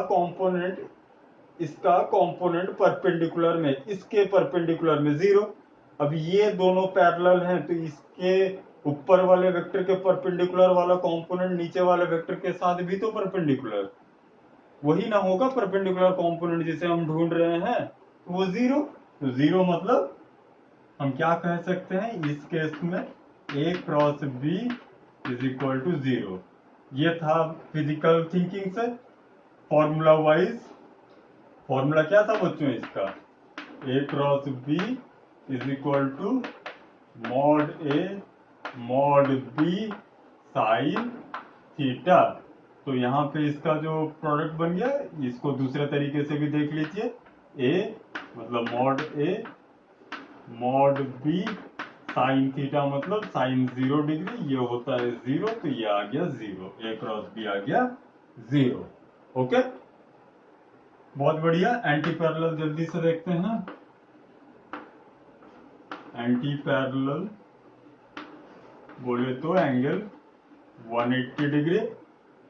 फिर से थिंक करके देखिए, दोनों वेक्टर एक इधर जा रहा है एक इधर जा रहा है, इसका भी कोई 90 डिग्री पे इन्फ्लुएंस होगा क्या? परपेंडिकुलर मतलब एक वेक्टर इधर जा रहा है दूसरा इधर जा रहा है, इस वेक्टर को सपोज इस वेक्टर का कंपोनेंट इस वेक्टर के परपेंडिकुलर में ढूंढ रहे हैं, तो इसका यहाँ 90 डिग्री आते आते इन्फ्लुएंस 0, इधर से भी 90 डिग्री आते आते इन्फ्लुएंस 0 है कि नहीं? ये बीच का लाइन 90 डिग्री 90 डिग्री, इस ए वाले वेक्टर का इन्फ्लुएंस 90 डिग्री पे 0, मतलब इस वेक्टर के परपेंडिकुलर में कोई कंपोनेंट नहीं है। यहाँ पे भी फिर क्या आ जाएगा? A cross B anti parallel vector के लिए भी 0। साइन के फॉर्मूला में भी अगर देखेंगे तो ये जो साइन 180 डिग्री होता है बच्चों, ये भी 0 ही होता है, तो ये 0। समझ में आया? Very well and good. ठीक है, तो ये था एंटी पैरेलल वेक्टर। अभी जल्दी से बात कर लेते हैं बच्चों, एंटी पैरेलल के बाद प्रोडक्ट सॉरी परपेंडिकुलर। तो ये दूसरा type perpendicular vectors, cross product of perpendicular vectors. ठीक है, परपेंडिकुलर वेक्टर्स में क्या होगा बच्चों? देखिए, फिजिकली थिंक करते हैं। ये सपोज दो परपेंडिकुलर वेक्टर्स हैं, ये ए है ये बी है, हमें चाहिए ए क्रॉस बी। ठीक है, ए क्रॉस बी हमें पता है कैसे निकालते हैं। ए क्रॉस बी तो हमने क्या किया, ए से बी की तरफ, ए से बी की तरफ ऐसे उंगली घूमेगा, ऐसे उंगली घूमेगा ए से बी की तरफ। फिंगर थंब किधर जा रहा है? फिंगर कर्ल हुआ, इनको फिंगर कहते हैं, इसको थंब कहते हैं, होते पांचों फिंगर ही है। ठीक है, फिंगर को कर्ल किया ए से बी की तरफ, क्यों? क्योंकि ए क्रॉस बी है, अगर बी क्रॉस ए होता तो ऐसे कर्ल करते, वेक्टर का डायरेक्शन इधर होता। ए क्रॉस बी किए तो वेक्टर का डायरेक्शन भीतर की तरफ हुआ। ओके, तो यहां से हम क्या कह सकते हैं, यहां से हम क्या कह सकते हैं कि अच्छा, अभी परपेंडिकुलर कंपोनेंट की भी बात करते हैं। ठीक है, अब देखिए, सपोज इस बी के अलोंग ए का परपेंडिकुलर कंपोनेंट हम ढूंढ रहे हैं।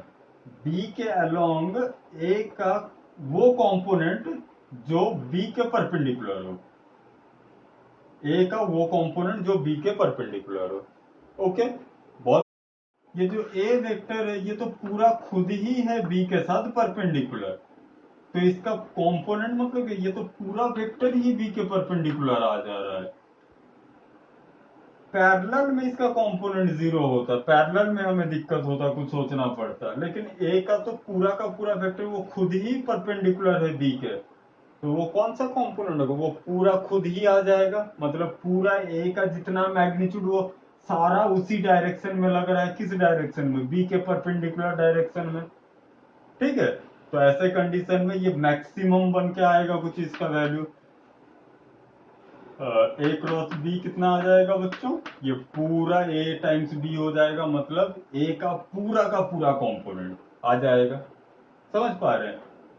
अगर हम इसको फॉर्मूला के लहजे से बात करें तो ये परपेंडिकुलर है, मतलब मॉड ए मॉड बी, ये भी मॉड ए मॉड बी ही है, साइन 90 डिग्री। ये साइन 90 डिग्री का वैल्यू कितना हो रहा है?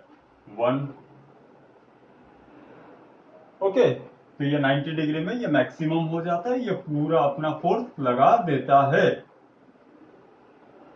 Very well and good. तो ये था परपेंडिकुलर का कुछ किस्सा।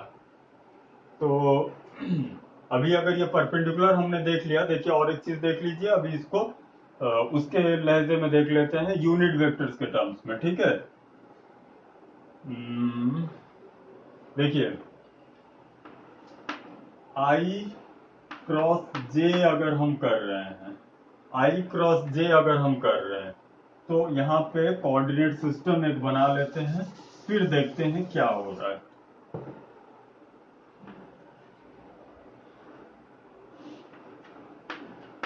ये y है, ये x है और ये z है।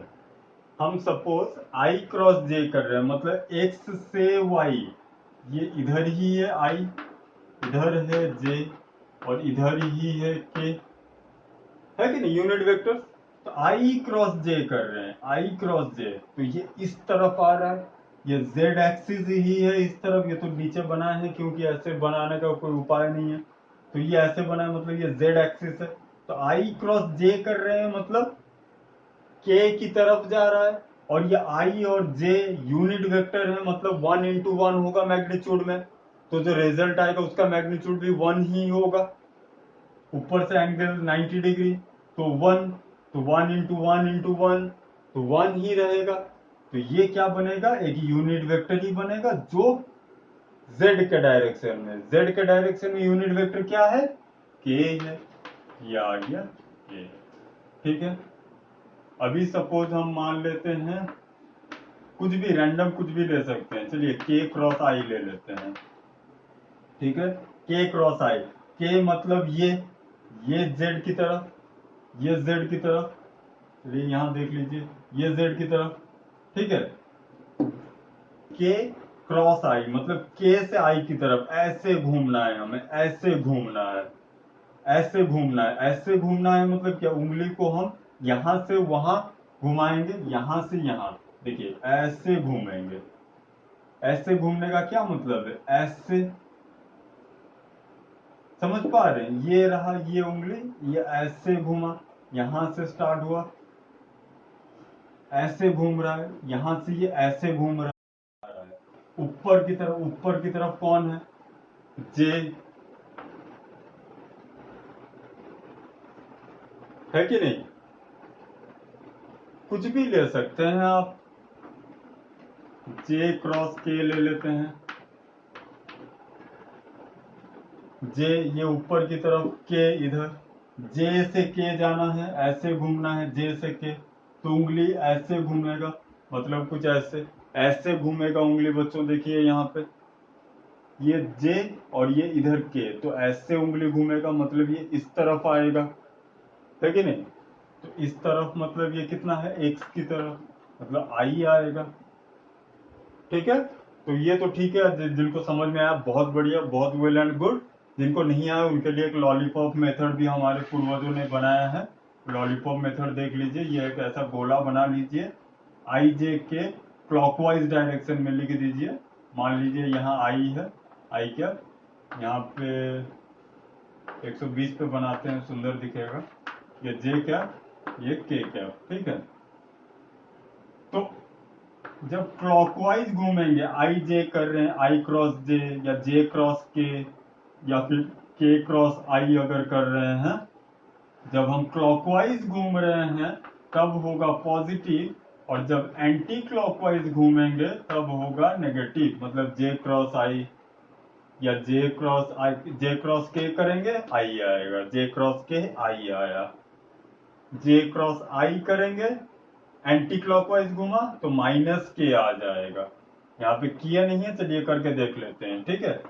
जे क्रॉस आई, जे क्रॉस आई हमने किया, माइनस के आना चाहिए, क्यों, देखिए यहाँ पे फॉर्मूला क्या बोल रहा है, जे क्रॉस आई एंटी क्लॉकवाइज में घूमे तो के तो आएगा लेकिन माइनस में आएगा, लेट्स सी आ रहा है कि नहीं।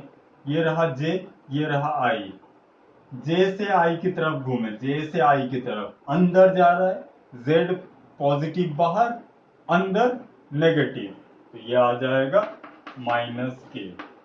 एक तरीका है, ऐसे सोच लिए।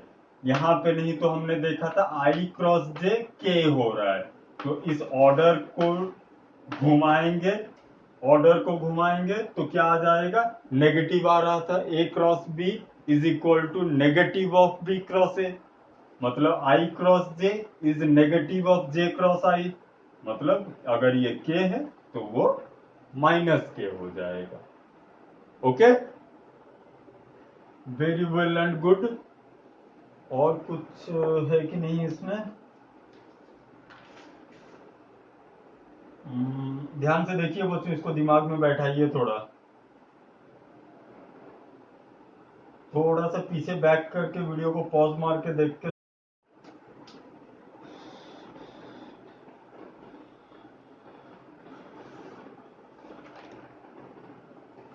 नहीं बच्चों, ज्यादा कुछ नहीं है, देखिए जल्दी से देख लेते हैं। देखिए इसका भी इस्तेमाल है, जैसे डॉट प्रोडक्ट का इस्तेमाल हो रहा था एंगल निकालने के लिए, इसके भी दो बढ़िया बढ़िया नन्हे मुन्ने यूज है। क्या यूज है? एक ट्रायंगल का एरिया निकालने के लिए, एक पैरेललोग्राम का एरिया निकालने के लिए। ठीक है, देखिए use to find area of triangle. ठीक है, बहुत बढ़िया, जल्दी से ट्रायंगल बनाओ। ठीक है, ट्रायंगल बना लिया हमने, एंगल ले लिया हमने, सपोज थीटा। एरिया, इसका एरिया कितना होगा? सपोज ये ए है, ये बी है, ये सी है, लेंथ। इसका एरिया कितना हो जाएगा? Half base into altitude. Suppose हम बेस ए को मान रहे हैं तो ये होगा ऑल्टीट्यूड। बेस ए को माने तभी ये ऑल्टीट्यूड होगा, मन मर्जी किसी को बेस मान का ऑल्टीट्यूड डाल मत देना इसको। अगर ये बेस है तभी ये ऑल्टीट्यूड, मान लेते हैं ये डी है, तो ये क्या हो जाएगा? हाफ ए इंटू डी। बहुत बढ़िया, कोई दिक्कत नहीं है। तो ये ऐसा आ गया। तो ये जो डी है, क्या हम इसे लिख सकते हैं? अगर ये एंगल थीटा था तो ये डी क्या हम लिख रहे हैं बच्चों? D is equal to b sine theta लिख सकते हैं। और ये छोटा सा ये कितना था? B cos theta. इससे हमें कोई मतलब नहीं है, ये डी से मतलब है क्योंकि इसके फॉर्मूला में ये है। तो ये बी साइन थीटा और ये ए, तो क्या हम इस d को रिप्लेस किए b साइन थीटा से, तो ये बन के कुछ आ गया a क्रॉस b, दो वेक्टर के मैग्नीट्यूड के बराबर। मतलब हम कह सकते हैं कि किसी ट्रायंगल का दो एडजेसेंट साइड्स अगर दो वेक्टर से रिप्रेजेंट हो रहे हैं तो उस वेक्टर के मैग्नीट्यूड का हाफ उस उन दोनों वेक्टर के क्रॉस प्रोडक्ट के मैग्नीट्यूड का हाफ उस ट्रायंगल का एरिया होगा। हम देख रहे हैं वही हो रहा है। तो हम क्या कर सकते हैं? Area of a triangle is equal to half of a cross B का मैग्नीट्यूड का आधा। ओके, एग्जैक्टली सेम मैनर में ये ट्रायंगल नहीं होके इसका जो दूसरा एप्लीकेशन है बच्चों, एरिया ऑफ पैरेललोग्राम। पैरेललोग्राम, ठीक है। तो यहाँ पे बच्चों कैसे हो रहा है? देखिए ये एक पैरेललोग्राम है। अब इस पैरेललोग्राम का हमें एरिया निकालना है। तो इस पैरेललोग्राम को अगर हम बीच से इस डायगोनल को खींचे और ऐसे देखें तो ये जो ट्रायंगल है और ये जो ट्रायंगल है ये दोनों इक्वल, बिल्कुल कॉन्ग्रुएंट ट्रायंगल्स। तो यहाँ से हमने इसको ड्रॉप किया 90 डिग्री पे, फिर कहानी जो था वही रिपीट, जो यहाँ किया था वही हमने फिर से कर दिया। तो ये है सपोज बी, ये है सपोज ए, दो एडजेसेंट साइड से हम इसको रिप्रेजेंट कर रहे हैं। तो इस ट्रायंगल का जो एरिया होगा वो कितना होगा? हाफ ए क्रॉस बी के मैग्नीट्यूड के बराबर अभी हमने देखा। और इस पूरे पैरेललोग्राम का एरिया कितना? इसका एग्जैक्टली दुगना, तो ये दो, तो ये और ये कैंसिल हो गए, बचा सिर्फ इतना। तो हम क्या लिखेंगे? एरिया ऑफ पैरेललोग्राम कितना हो गया? Magnitude of a cross b where a and b are two adjacent sides of the parallelogram। ठीक है, बहुत बढ़िया, कुछ नहीं है बच्चों, आसान सा चीज है। ठीक है, अब देखते हैं last topic of this very chapter.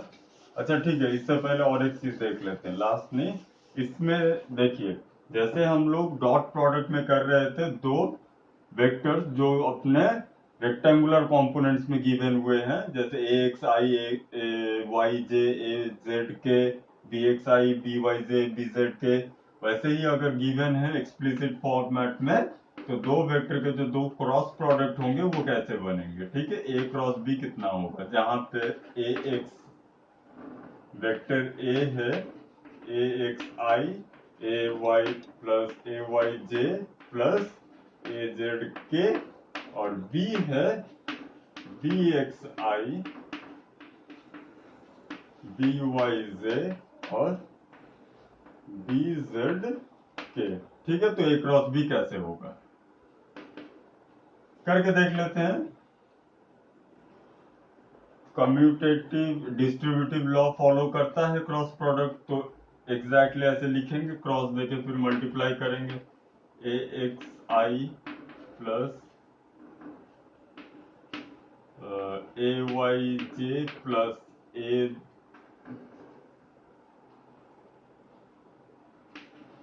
Z k. ठीक है, इसके साथ क्रॉस हो रहा है B X I plus B Y J plus b Z k. ठीक है, ये पूरा क्रॉस होगा, पहले इसके साथ इसका, फिर इसके साथ इसका, इसके साथ इसका, ऐसे करते करते लिखेंगे। ठीक है, तो देखिए डॉट प्रोडक्ट में क्या हो रहा था, आई cross I, I dot I ही सिर्फ वन होगा, बाकी सारा जीरो, हम एक एक को मल्टीप्लाई करके लिख दे रहे थे। इसमें देखिए आई क्रॉस आई जीरो हो रहा है, आई क्रॉस जे के बनेगा, आई क्रॉस के माइनस जे बनेगा, तो ऐसे करके बहुत लंबा हो जाएगा इसको लिखना, जरूरत भी नहीं है बच्चों, आसान सा शॉर्टकट इसका एक है, शॉर्टकट नहीं, वो बेसिकली मैथमेटिक्स है, प्योर मैथमेटिक्स है, जिसके मदद से हम आसानी से इसी चीज को लिख सकते हैं। वो क्या तरीका है देख लेते हैं। देखिए ये जो ए और बी दो वेक्टर है, इनको पहले आप लिख लीजिए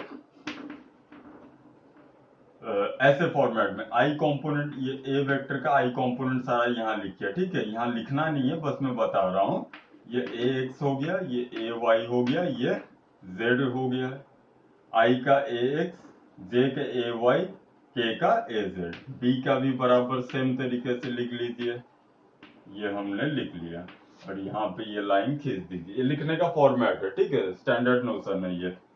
अब क्या करना है, ये आई जो है वो प्लस होगा, जे जो है वो माइनस होगा, के जो है वो प्लस होगा, लिख लिए। अब आगे देखिए कैसे करना है, एग्जैक्टली जो फाइनल इसका रिजल्ट आएगा वो एक ही बार में हम यहाँ लिख देंगे। कैसे, आई का, आई के अलोंग जो मैग्नीट्यूड होगा वो कैसे होगा, आई के कॉलम को ओमिट कर देंगे, नहीं कंसिडर करेंगे, फिर हम अप्लाई करेंगे this multiplied by this multiplied by this minus this multiplied by this. समझ में आया, लिखते हैं, समझ में आएगा। आई के अलोंग मैग्नीट्यूड लिख रहे हैं, मतलब this multiplied by this a Y B Z minus this multiplied by this, मतलब a Z B y.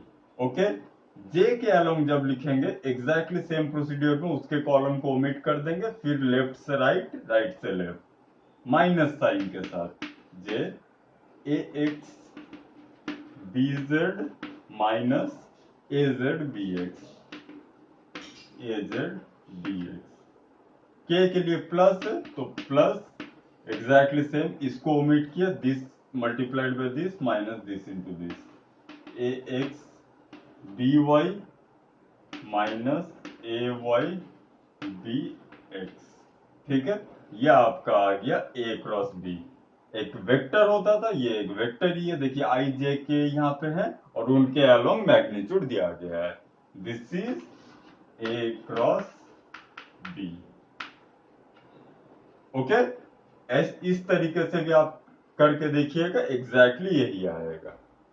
Okay, अब अगर हमें ये मिल गया है, अगर हमें ये मिल गया है तो इसके मैग्नीट्यूड को भी हम फाइंड आउट कर सकते हैं, ए क्रॉस बी का एग्जैक्टली सेम वे में इसका मैग्नीट्यूड क्या हो जाएगा, ए क्रॉस बी का मैग्नीट्यूड एग्जैक्टली रूट ओवर के अंदर ये सारे कंपोनेंट्स के स्क्वायर्स, मतलब A Y B Z minus A Z B Y square plus ax bz minus az bx square. बच्चों यहाँ पे इस माइनस साइन से इसको कोई फर्क नहीं पड़ने वाला, हम तो मैग्नीट्यूड निकाल रहे हैं, ठीक है। ए x B y minus a Y B x का स्क्वायर, ये आपका आ गया इसका magnitude. Okay, very well and good. अब बच्चों देखिए, ये जो मैग्नीट्यूड ऐसे निकाले हैं, मतलब अगर कहीं पे ट्रायंगल का एरिया निकालना पड़ा तो आपको ये चीज करके देखना पड़ेगा, ठीक है। बड़ा आसान चीज है। देखिए ये जो इतना बड़ा बड़ा हम लिख रहे हैं ना, ये आफ्टर ऑल एक एक नंबर ही तो होंगे ना। 2x मतलब 2i cap plus 3j cap, एक दो क्वेश्चन लगाइएगा, समझ में आ जाएगा बढ़िया, ठीक। तो ये हो गया। अब इसके आगे जो लास्ट कॉन्सेप्ट है थोड़ा सा, वो है बच्चों लैमीज थ्योरम, उसे देख लेते हैं, फिर हमारा वेक्टर ओवर, ठीक है। लैमीज थ्योरम थोड़ा इंपॉर्टेंट भी है, थोड़ा नहीं बहुत ज्यादा इंपॉर्टेंट है, ठीक है, और बड़ा आसान। लैमीज थ्योरम, ठीक है।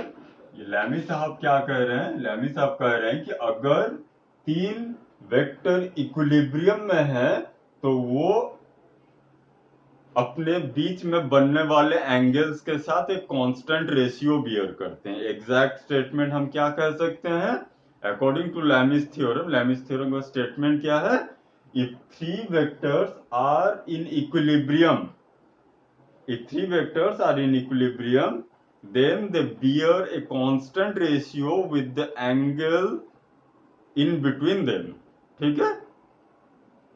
तो वो कैसे हो रहा है, या फिर इसको ज्यादा प्रोमिनेंटली हम कह सकते हैं, bear a constant ratio with the angle between the other two vectors, मतलब एक वेक्टर अब उसको छोड़ के बाकी जो दो वेक्टर है उनके बीच में बनने वाले एंगल के साथ एक कांस्टेंट रेशियो बियर करेगा, ठीक है।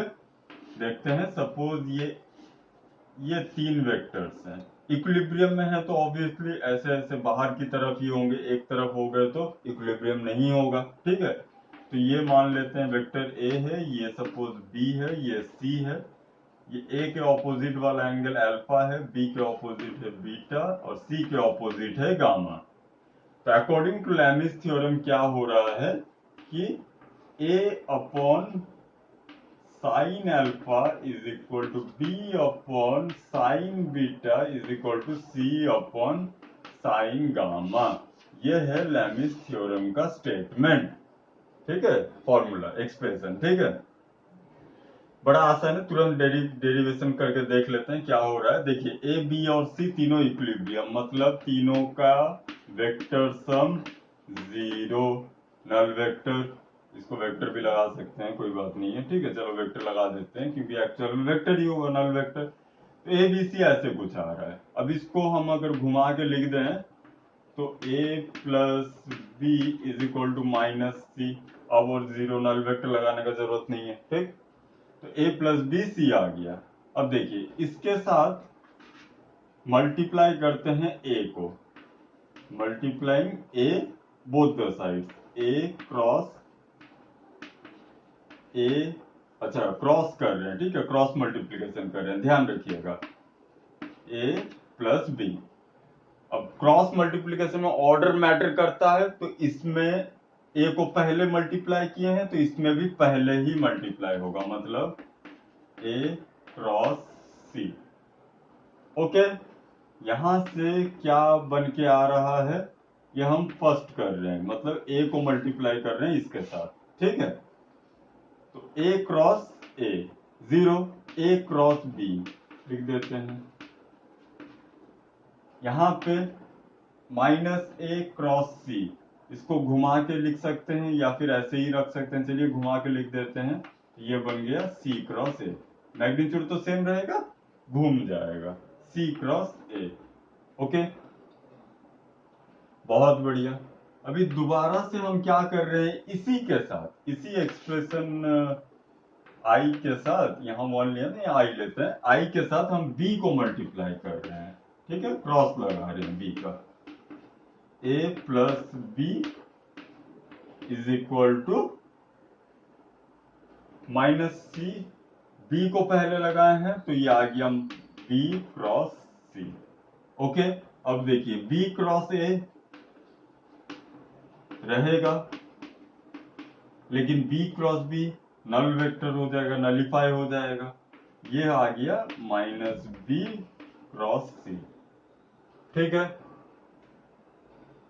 अब देखिए हमारे पास यहाँ पे ए क्रॉस बी के बराबर कुछ था, यहाँ पे बी क्रॉस ए के बराबर कुछ है, तो हम इसको घुमा के लिख सकते हैं ताकि इन दोनों के साथ सिमिलैरिटी आ जाए और इन दोनों को भी हम इक्वल बना दे। तो इसको अगर हम लिखेंगे तो क्या लिखेंगे, बी क्रॉस ए को घुमा के लिखा तो ये हो गया minus A cross B, minus B cross C. अब ये माइनस कट गया। अब देखिए ए क्रॉस बी यहाँ पे भी, ए क्रॉस बी यहाँ पे भी। अब यहाँ पे ये इसके बराबर, यहाँ पे ये इसके बराबर, मतलब ये तीनों एक दूसरे के बराबर। ओके, चलिए लिख लेते हैं जल्दी से। A cross B is equal to B cross सी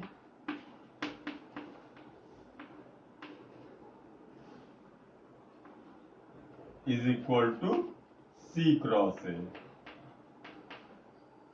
ठीक, अब जैसे ही ये हमें मिला, कहां से मिटा है, चलिए यही छोटा छोटा करके देख लेते हैं। ठीक है, आसान है, समझ गए होंगे क्या होगा अभी।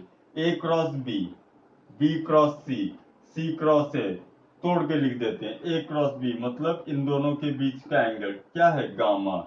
ये हो गया ए बी साइन गामा। चलिए इस ऊपर वाले को मिटा रहे हैं। ठीक है, ये कहानी हम समझ चुके हैं, ऊपर में साफ साफ लिख के देख लेते हैं। यहां से ये सीधा ऊपर आ रहा है। ठीक है, तो ये क्या हो रहा है, A cross B, A B sine gamma, B cross C कितना हो रहा है, बी सी, एंगल है alpha, B C sine alpha, C A, C और ए एंगल है बीटा, तो मतलब सी ए साइन बीटा। ठीक है, अब क्या करेंगे, इस पूरे से ए बी सी को डिवाइड कर दीजिए पूरा। देखिए ए बी है, बी सी है, सी ए है, तो ए बी सी को डिवाइड कर देते हैं। क्या आ जाएगा उससे, ए बी सी से है, चलिए लिख ही लेते हैं, साइन गामा